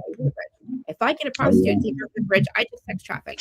Literally, we live in both states. So that's I didn't realize that like you only need to do that once to get charged with it. So Diddy could have did that one time, which he did. I'm sure he took prostitutes from one state to another. Of course, he has. So like, but then when he does it, nobody does anything about it for 10 years. Now you want to charge him, and you don't really charge him with it. Well, you charge him with it, but you don't prove it. Like some fucking fantasies. Fucked up shit, dude. You charge them on some fantasies you can't prove instead of the stuff you can't prove. I don't know what they thought they were going to do. They waited on. They had nothing. They had a bunch of people saying shit, and they had his ex-girlfriend saying, "Yeah, he's sex trafficked," but I enjoyed it. Okay, what the fuck are we all doing here now? We all go the fuck home now because you lied. Like now, I'm like, I don't trust the fucking goddamn. I don't trust the FBI. I don't trust the deep state. Obviously, I don't trust the deep state, but I don't trust I don't even trust I really trust it. I don't. I'm still struggling with being hoodwinked by Trump. I'm trying to believe it's all for good, but I don't want to see any more people die. Like I can't stand the wars. Like I don't know why. If I'm in the right timeline, why aren't they ending? We all see how fucked up it is now. Can we all stop? Like let's just not do this anymore. Because I believe they don't want to fight. I don't think any of these people want to fight. I think fucking only 2 people in this world want to fight, and it's 2 motherfuckers that seem to be running shit. And one of them needs to. 2 kings can't live together. So one of them's going to out the other eventually. We know that. Like it's just going to happen. I think that Trump's going to go flip off one day over there, and somebody's going to poison him or something. I think because I don't think that guy. I don't. I think he's lost for a long time, and he likes to win, and he's winning now. I don't think he's going to ever want to win again, and I don't think he's going to go down without a fight. He's already fucking going. I don't believe it. He's fired. Haha. Like, gotcha. Like, he's fired. This guy keeps going. Nah. Just kidding.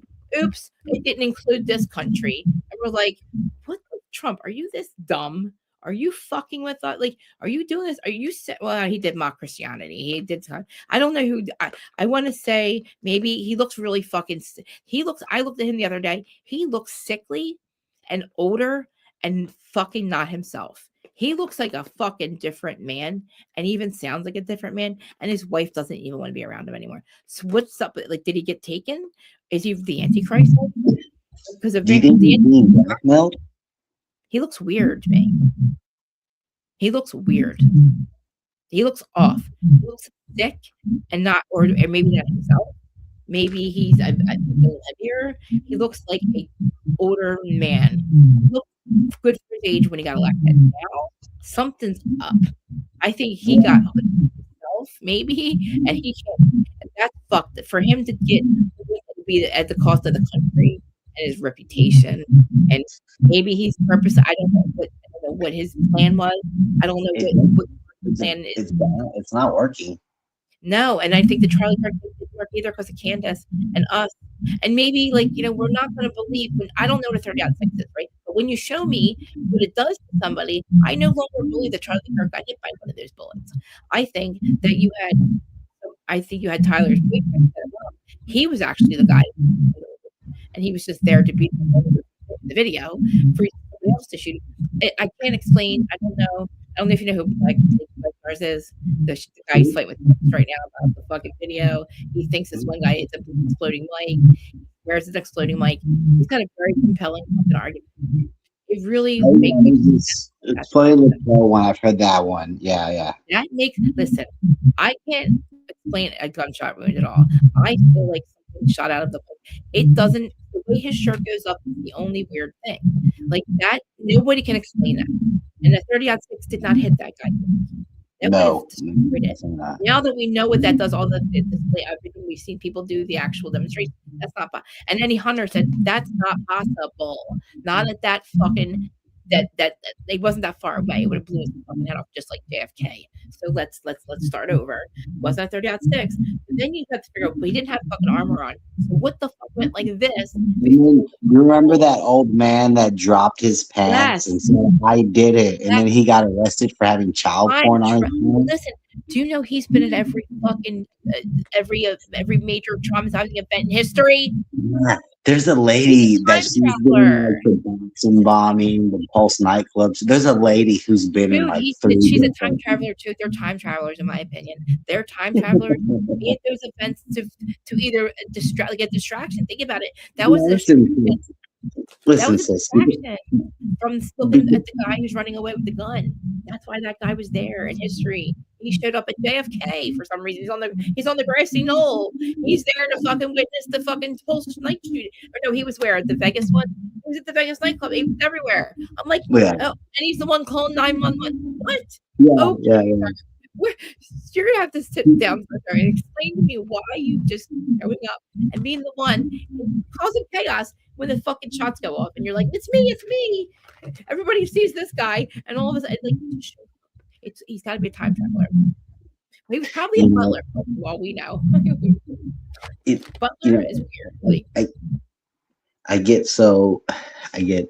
It's funny because we're in this time period, right, where we're talking about time traveling, wormhole space travel, interdimensional things. We're talking about demons. We're talking about aliens. We're talking about time travelers.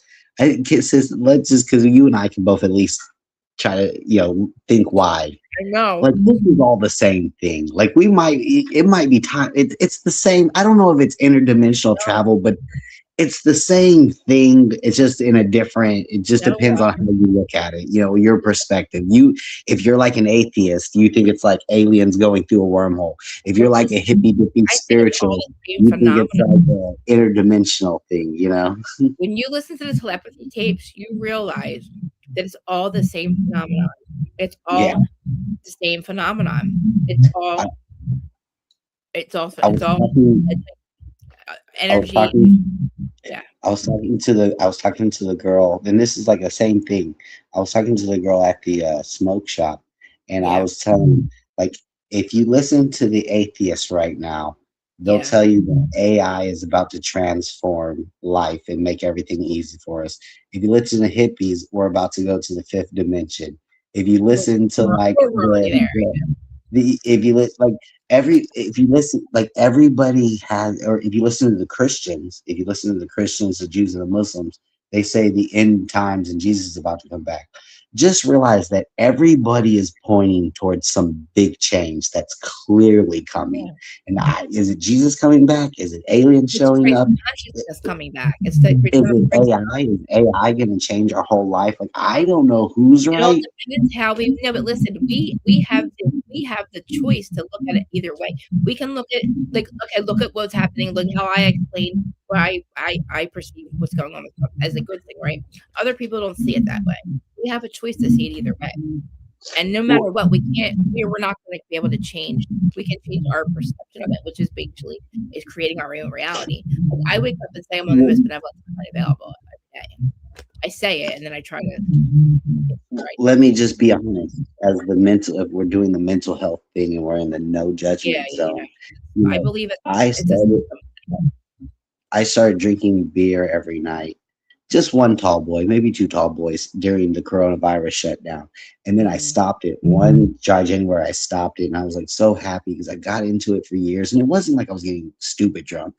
But it was just like I was drinking and became a bad habit. And every day, every single day.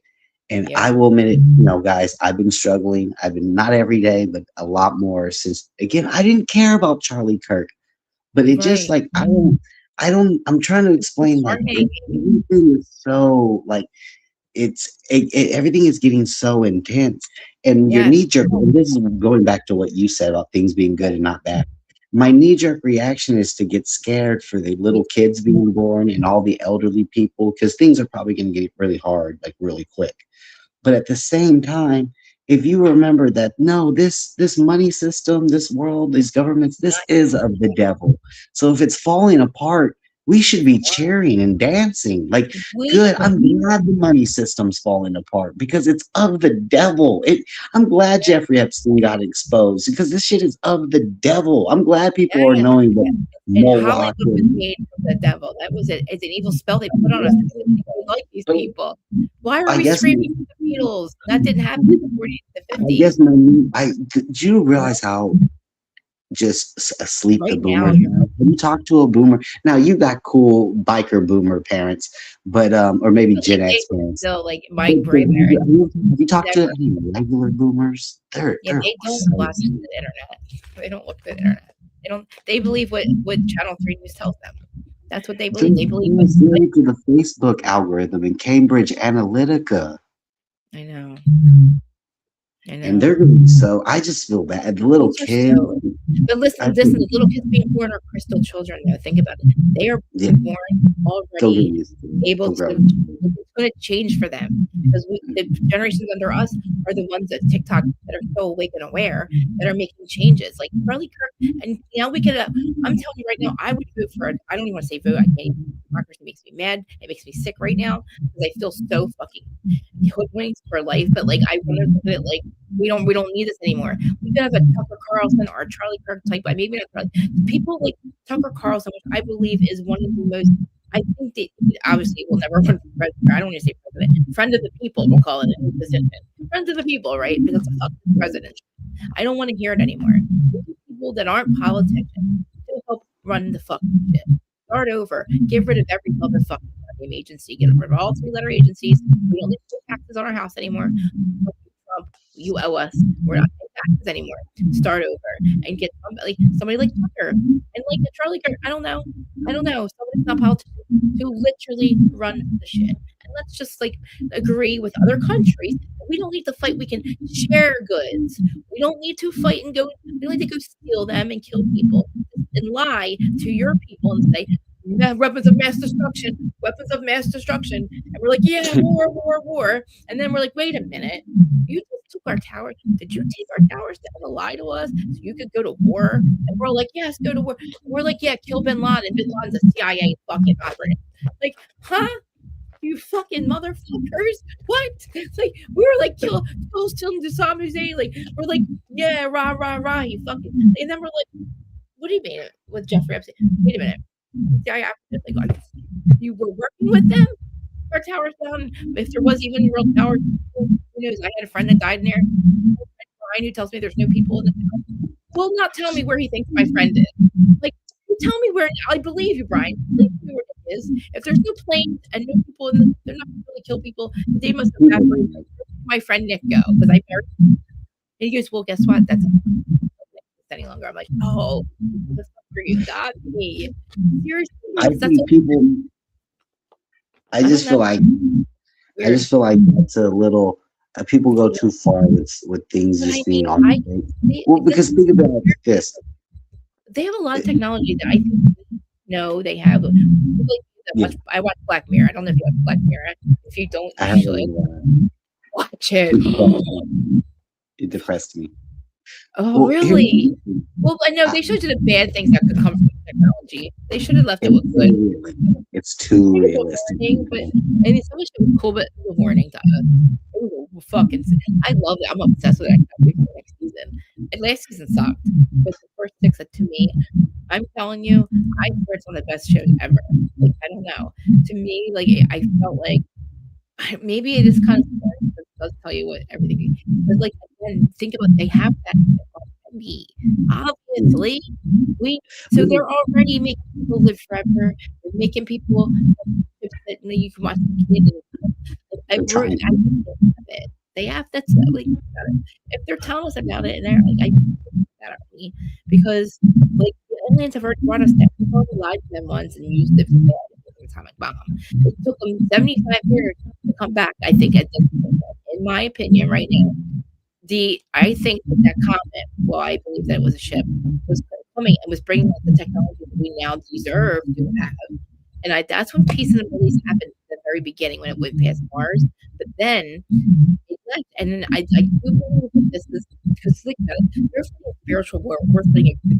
We did this in it for a greedy reason, and I was they're spiritually fighting each other for spiritual reasons. We're fighting and we're doing it for money. I think we're like, right? There are only 2 people that want this to happen. There's a lot more of that, and I think that's what I don't understand. That's a very tiny country. Fuck Trump. There's a lot more of us than we're pissed right now. Why are we letting this happen? Like, I don't want to say we have to stop this to happen. Yeah. But we need to, I have to say, okay, the lies, we're no longer going to vote.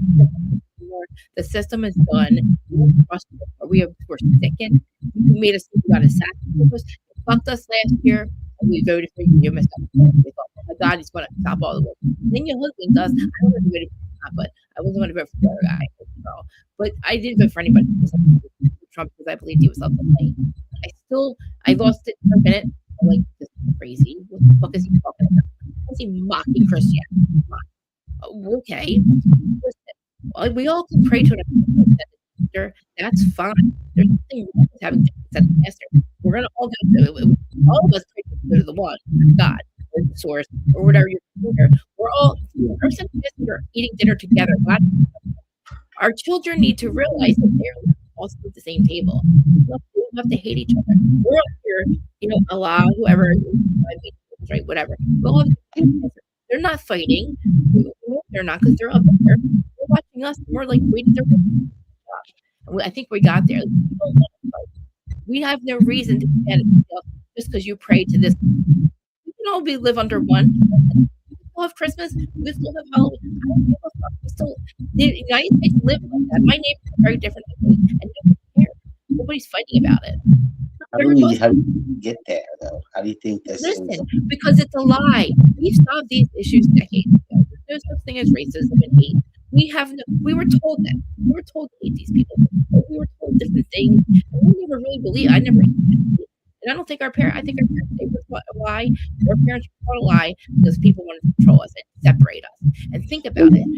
Black Lives Matter, like they take little, like, they just make us think that they have radical things going on, and they use it against. I don't believe nobody hates anybody. And think about it. If you ask us why we're fighting Iran, we don't believe in massive weapons of mass destruction. We know there's no nuclear bomb. I know the aliens will shut it off if there is.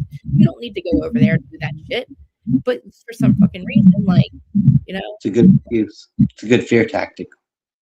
Exactly, and it's like I don't know. I'm getting like a little lost. Okay, I still want to stay hard to forget. Okay, wait a minute. This is going to go a little longer than we won't want. We say okay, we don't want it anymore. We it now. We've seen it. We don't want it. It's a lot of killing. I don't know what's happening in Ukraine. Why the fuck is that still happening?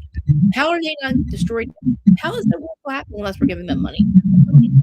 Somewhere they need to stop doing that. Did we forget about that? We were trying to solve that war first. Were you start another one? Maybe they're supposed to be happening. One book and this is supposed to happen. In the books, this happens. We're happy with them. I don't know if we're supposed to be involved in it, but somehow that we're still happening. Really. But the end, in the end, hold on. People like us, it's not going to be hard. Rumors, it's going to be hard for not. We're all seeing past it. Obviously, TikTok, they tried to use technology against us. We said, nope, we're going to use it to connect with each other like you and I. We're in different states. 10 years ago, it would not be possible for us to have a discussion about work and being different perspectives and still talking and it's normal and it's a normal conversation because no, for some reason, we were something made us know. And somehow down the line, we learned the truth. How whether it's from online or whatever, it wasn't possible. Even for psychics and mediums hide their abilities for someone. Telepathy tapes. Those kids that we thought were stuck trapped in the body, statistically nonverbal kids, are actually all fucking talking telepathy. And leaving their bodies, going to a place called the Hill together for fucking decades. They were communicating, waiting for us, where they could reveal them. And yes, because their parents knew they were good. The only parents really thought these kids were in their mind, not verbal kids. Then they thought anything about telepathy. Do anything about it? Yeah. Okay. Did you hear? Yeah. You just said, yeah, it goes on. I'm sorry, what? I keep hearing wind or something. Oh, my bad. Let me shut up. I might have it. Maybe it was me exhaling. My bad. No, I don't. No, you don't hear it? Mm-mm. You don't hear it? It sounds like talking. It's weird. The fan been on the whole time. Like, Maybe the fan. I haven't changed anything over here. Yeah, it's weird. I don't know if I heard it earlier. Maybe because we were talking too much. But if you don't have feedback, it doesn't really bother me. It sounds down a little bit. I usually don't. I'm usually in bed at 30. I'm usually literally in bed by 10 o'clock. But I couldn't sleep tonight. I was just thinking about things going on in my life. Yeah, the things I can't control, like dying and shit, like, you know, and just like dealing with being, you know, what they say. I don't know. I'm not. They say bipolar. I don't believe in it. They say like. You know, they give you this diagnosis that they just made up. Like they fuck us all up, right? Like you come here and there's all these, they do all these things to you, which I believe, like the fluoride shit, and they fuck you all up with whatever. And I believe, like, I'm not really bipolar. I just believe it's a starseed symptom. Like I'm not really I'm not used to being human, okay? Which apparently I wasn't human before this. Like, so like to me, being like anxiety, I can't be around. I can do this, but I can't be around people. I could never sit and talk to 500 people, but I can sit here on my channel and have 500 people alive and talk. And literally did this for 5 years, and never once have been scared to go live. But you could never catch me in a room of people talking, being the only one talking to that many people. Never fucking ever. I don't even like to leave my house for more than 2 hours at a time. Like I get anxious. I have like 7 cats, right? So then I have a husband, but like he's never really home. But like I can't leave my cats for more than 2 hours. I get really fucking anxious. I don't like to be around people anymore. Like I used to be such a people person. They say that this is now a good thing spiritually, where this is actually a good thing to be like. I used to literally be, I had to have people around all the time. Like I was on drugs. Like I had to have a constant stimulation, like constant. Now I need peace. I meditate. Like I smoke pot. I don't do drugs. I smoke pot. I don't consider that drugs, but I smoke a lot of pot all day long. I stay home. I'm, you know, I have my plants, my fucking pools open, shit. Like I need to be around like nature and shit, and like my cats. Like I cannot be around people. And at first I was like, oh fuck, like I'm really fucked. Like I really fucked myself up. Like now I don't. I'm like I can't even be. My friends come over and I don't want to entertain. I'm bored. I'm sitting there waiting for them to leave so I can go on with my day, to go on to my plants and my fucking podcast or my weed or my food or whatever the fuck I'm doing. Or my God, I don't want, and I just listen to fucking podcasts all day. Or it's like, you know what I mean? And I'm out, like, that's my life. Thank God my husband allows me to do that. Like I was fucked up for a long time. Like, thank God I can do that, because if not, I don't think I would be here. I'd be dead. Like I don't think I could work anymore. Like I mentally can't handle it. But like if I didn't meet him and I was still on drugs, I'd be dead. There's no way. I would have died. Like, I mean, I was getting clean, but like, and then I had that earth angel that saved my life and all, but like that was for a reason. But like I probably did, if I didn't meet him, I probably would have went back to doing drugs, because I wouldn't have, who's gonna marry me? I was a fucking homeless crackhead felon who just gets out of fucking like I was clean for a little bit, like living with my parents, 36. Like I really fucked my life up and thought I had no future. Really didn't think I had a future at all. I got clean, but I'm like, okay, now what? Now I'm clean. I don't have a job. I don't want to work. I'm too fucked up. Like, and then I did start working. And it's just, slowly things got better, but like, it's weird. I never wanted to stay clean until that time. And no matter what, I stayed clean. It's weird. And I'm telling you, never in my life. I was fucking on drugs for 20 years. I was never in my life. I was always wanted to be high. I was on dope. I was on pills for a long time. Coke. I survived. Literally, it worked. Oh, fuck. What year did you get clean? 2012. 2012. You look very young. Sorry. Anyway, Really? no. Have you ever? I'm so sorry. Have you ever heard Aldous Huxley's brother? I can't remember his name. Julian Huxley, and also Terrence McKenna. They talk about shamanism and Terrence McKenna. Yeah, Terrence McKenna. And they were talking about right, that guy, and he started going into like mechanics and shit like that. That guy, or is that, or no? Wasn't he like an actor or something? Oh, what? Tell one more time. Wasn't he like an actor at one point? No. Terrence McKenna, like he would talk in depth about psychedelic drugs. You can look up his lectures way back in the day. Oh, okay. And then Aldous Huxley's brother, Julian. Aldous Huxley, he's the one who wrote that book, Brave New World, or 1984. I think, I don't remember which one he wrote. He wrote one. I like them both. I got it. So they did a whole thing talking about bipolar and schizophrenia and saying that these qualities are actually like shamanism qualities. And in a world where we're living hunter and gatherer style, it actually makes sense for people to kind of be like this. And the problem is ever since we entered the industrial age where of housing and rent, and can you sit down for 8 hours and do a job?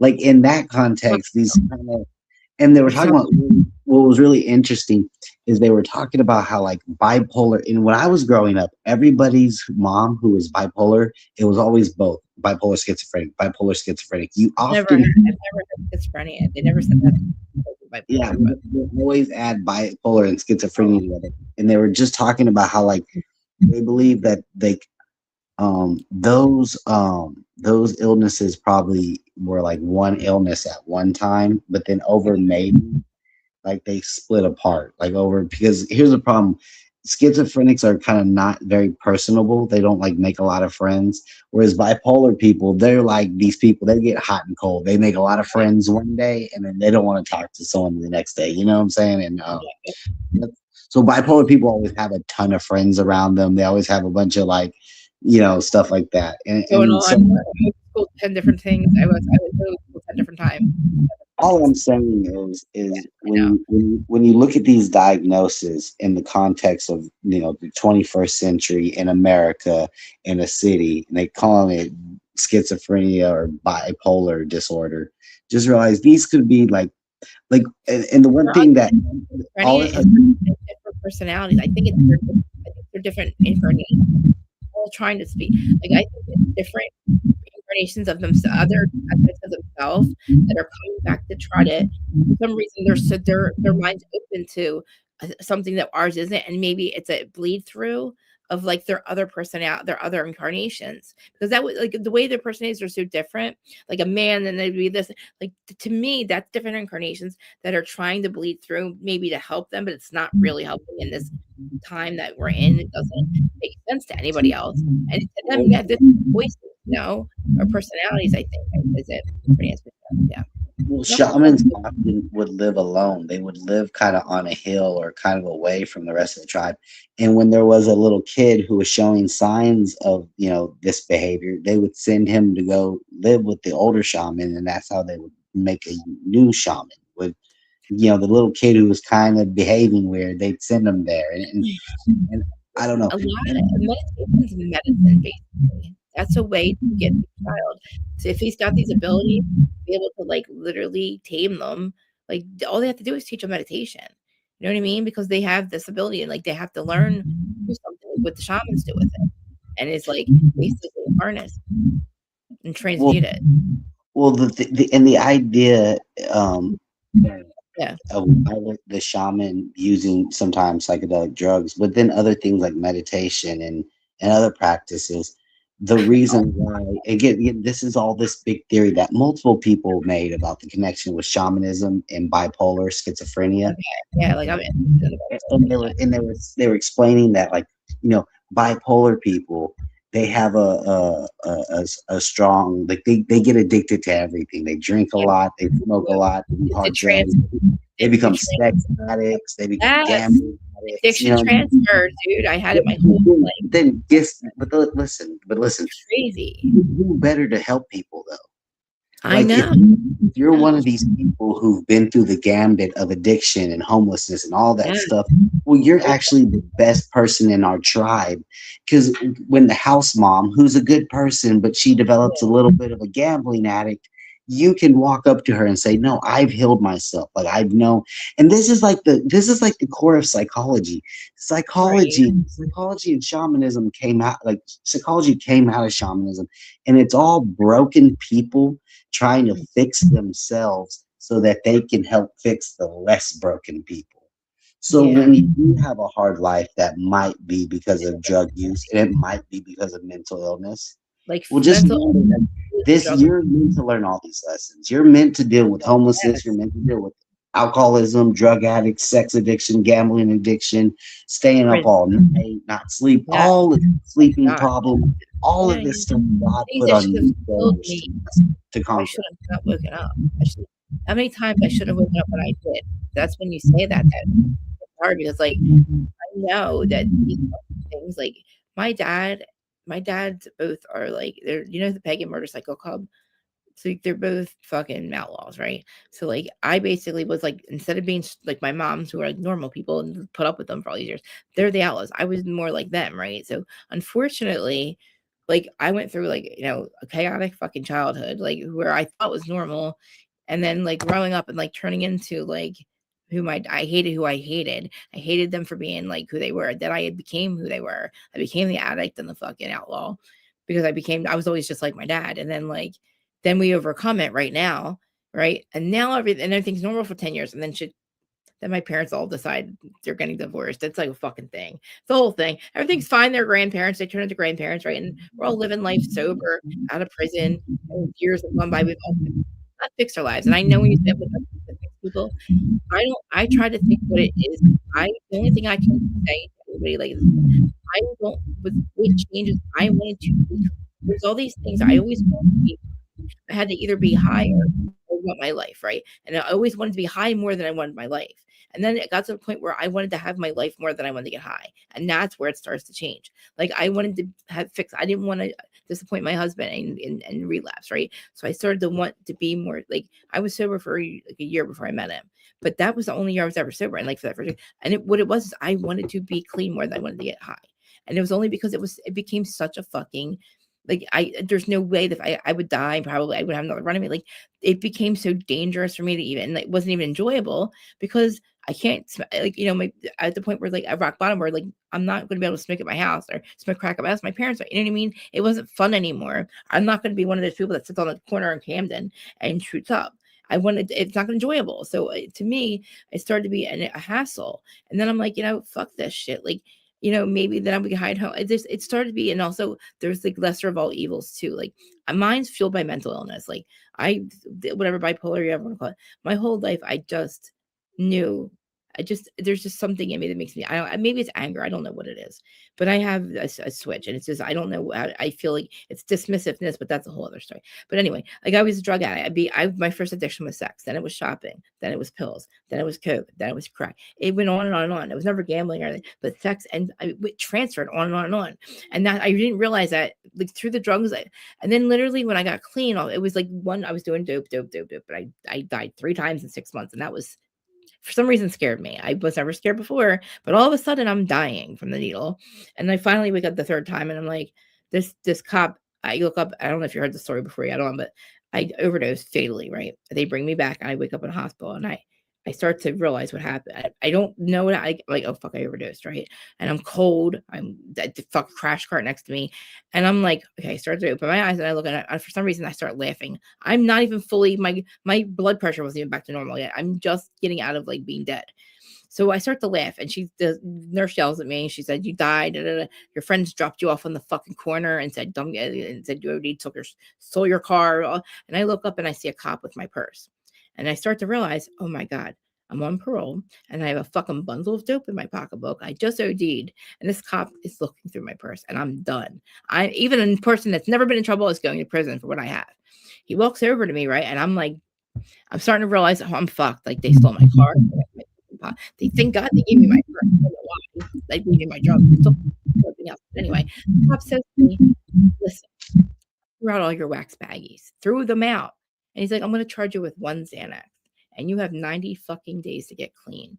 You get clean, and I will drop your charges. And I said, and I looked at it, and I said, why? And he's like, I've seen you in here now 3 times. He's like, I didn't know him. He must have knew he knew me somehow. He's like, you don't have another you're going to die. And you're on the verge of losing. You're going to be one of those girls that comes in here that's homeless and doesn't have, you're about to lose your life. And he didn't know I'm already homeless. I'm already fucking, my car's the only thing I have. My parents have kicked me out. I overdosed. I'm done. Like that. Now my car's gone. I have no cell phone. No, he's got my drugs, right? And the cop's like, and he throws them out. And I'm like, okay. So I literally didn't leave the hospital. I went right to crisis. I went to crisis. Then I went to rehab. And then I went to prison. And then I was 21 and I got clean. But like I say he saved my life because I would have been to jail. I fucking definitely violated. That's a lot of dose. I'm going to prison. And I just overdosed. Nothing left. I know run thing. Like this is the end of life for me. Like I'm going away. family. And that was really that was the worst fucking, and I remember that feeling. And I'm telling you, every time I thought about taking a fucking pill, I was going to treatment. I was getting proof that I was staying sober. I went to court. He dropped the charges. I stayed in touch with him this entire time. He literally actually just retired. Like, he got married. Like, he was at my wedding. I was at his wedding. Like, and I always say, you saved my life. He's like, no, you saved your own life. I'm like, no, you gave the step that literally told me, like, somebody believed in me for some fucking reason. I always tell myself, what the fuck you believed in me for? He goes, I just did. He goes, something. He's like, I don't even know what made me do that. He's like, I just looked at you. He's like, I knew you were going to lose everything. He's like, you were not going to die. You were going to die. If I charged you, you were going to just go out and die. He's like, you would have no reason to live. And he's like, I just literally couldn't do that. And like, he also, like, through those years, his brother became an addict. Right. And like, it's crazy, like, how it worked out. Like, how, like, we stayed in each other's life. He was a little bit older than me at the time, but like, he married somebody my age, but like, his thing is, like, he went through this whole thing with his brother. Like, I just remember, like, going, like, it's been like, it's 14 years, but like, literally he retired. It's just weird. Like, I would have probably met him eventually because he worked in the town I was living in, but like, he just literally, he's like, and I'm like, and then it was just, I did save my own life. I said, I guess that something happened, whether I died and came back. I changed. Maybe he's a time traveler. I know, right? It's weird. It's like, he hasn't aged at all. I said, well, he's like, you look good. Listen, when you're awake, you don't look my age. I guarantee. It's 2 in the morning here in Texas. I got to go to bed for work tomorrow. You look. I know. Thanks for coming up here. I love your name. By the way. I want to sub you too. Okay. Till next time. Come back and see me. Bye. I want to go too, guys. Nobody's watching us, but I meet 5 people. But that was amazing. That's awesome. That's why I fucking literally, there's a reason I came on here tonight. And I was like, you guys know I never come on it late. I'm in bed by now. That was the reason right there. So me and him could have that conversation. And somebody could literally be on. And I know that there's somebody else, which I know there's a lot of people in the same fucking vibe I'm on. But to know that somebody else gets it, and like somebody that I never would have met in real life, because the internet wasn't given to us. Like, this is a gift, and that we took. They wanted us to destroy ourselves with it, and we're not doing that. We're using it to share and be a community, and like to have a sense of community again. Because I don't have that. Like, it's weird to say that you don't have that where you live, but when you're like the only one that's kind of awake in your life, and you do feel like you're one of the only ones, but then you find a lot of people that you meet that are, I hate to say awake, because maybe everybody else is too, but I'm not going to say we all have to believe the same thing, but we all can see through the fucking veil at this point. Maybe some of us believe more than others in phenomenon and all, but somebody like him, who he looks like he could be from a time traveler from Atlantis. And Ginger just told me that I was in Atlantis before. Like, he looks like he could be a time traveler from Atlantis. He looks like, literally. And there was at one point where I wanted to paint my fucking head like an avatar. I'm just saying.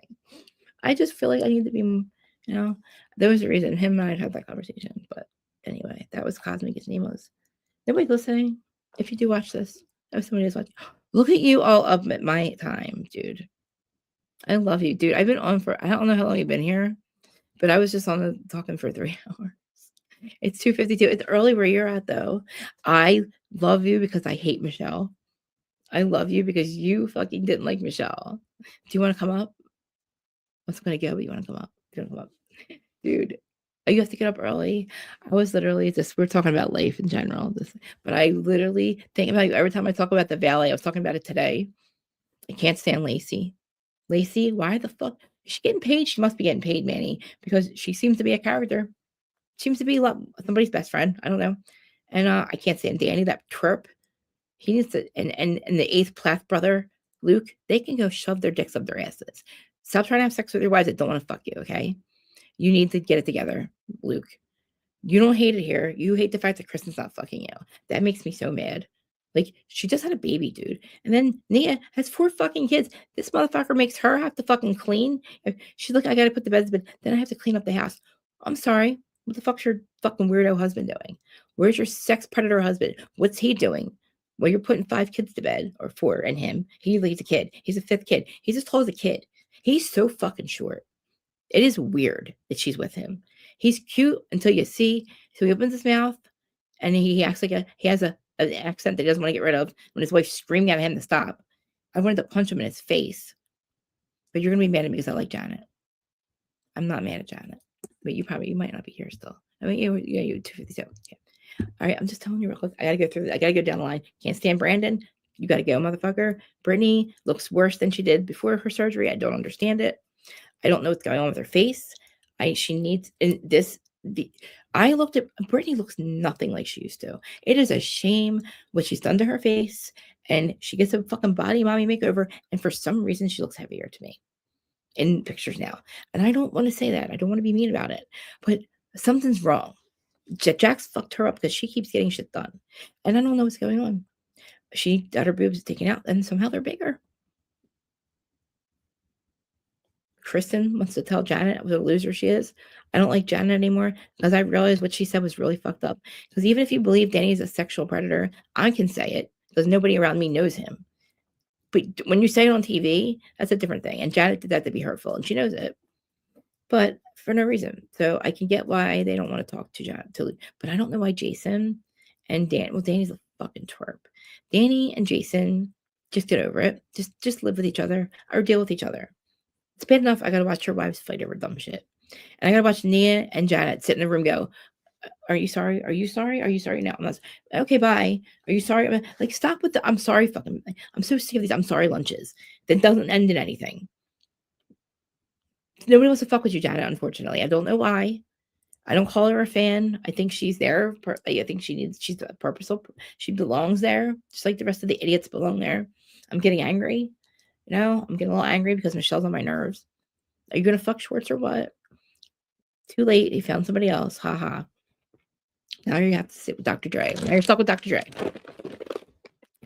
Good for you. You got the half of Beats money. Good for you, Michelle. You found yourself an old man who's rich and probably has a big penis. Good for you, Michelle. I didn't think that was your type. You said you were looking for somebody in their late 20s to have fun with and joke around with, like Schwartz. You basically describe Schwartz and you end up with Dr. Dre. I think you're the one that's like uses which right men, the white men, which men for money. You're the white girl they got to look out for. She's a little cuckoo. She's gonna fucking end up calling cops on him or something. Like, I don't trust her with our Dr. Dre. I think she's going to be like one of those women that I don't like that give us a bad name. Like, I don't like women that go, and I don't think that she is right in the head, and I think it's not right. If something happens and it's like a domestic violence thing, he's going to get fucked in the answer. Bad's going to happen.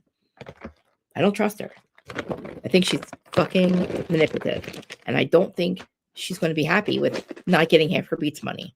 I say he owns Beats, right? Him and Ray J, right? She wants half that shit. She's going to make sure she gets it. She's that bitch. Unfortunately, I think. Maybe, allegedly. I don't know. In my opinion, I don't know. Maybe I'm just crazy. Maybe I'm just being picky. I don't know. Lala. I like, ouch. God damn it. I like Lala. Nobody else does. I like Lala. I can fuck with Lala this season. Like, she might be like a horny toad or something, but like, she looked hot. How is she ever fucking that dude? How did she ever fuck Ocean's dad? That is weird. He is a weirdo. He looks like a troll. He looks like the same lawyer that goes after Erica. Him, that guy, and the guy, Carissa, there's other guy, the blind item guy. They all look like they're like triplets. Ron, the lawyer guy. And looks like literally they all look the same. Like three of the same people. And that guy. Ocean's dad. And then this motherfucker's got the balls to stop Ocean from being on TV. And we all think that Lala doesn't love Ocean anymore. It's kind of obvious. You don't like Ocean because she looks like him. You don't like your child anymore. Just admit it, Lala. I'm being mean right now. That's really mean to say. But it's obvious. She was so mean to her when she was there. I think it's because her head looks like, it just looks like Emmett. I'm sorry. She's mean. She's so beautiful, she says. She's going to be the pretty sister. And Lala kicks her off camera. Why am I laughing at this? I'm smoking. Don't mind me. I'm not laughing at that. It's not funny at all. I'm not even laughing at that, I promise. You're welcome. I'm like, thank you. I'm talking to my friend Manny Rook. He's actually my counsel over here. The Manny, I love you. I know. You're welcome. But that was you. Oh, I get it. Now I'm catching up. Wait, because your name said it's cosmic when you're up. Okay, I'm all caught up now. Because you did hear some of the things. Okay, good. All right, yeah, I'm going over the valley with Manny. I know you got to get up early. Go, and you need. I don't even know how school's going. I love you. All right, I'm going to. I have an hour to sleep. I'll probably sleep later than that. I love talking to you. I just said that was the there was a reason I went live tonight. I'm never up this late. This is usually my sleep time.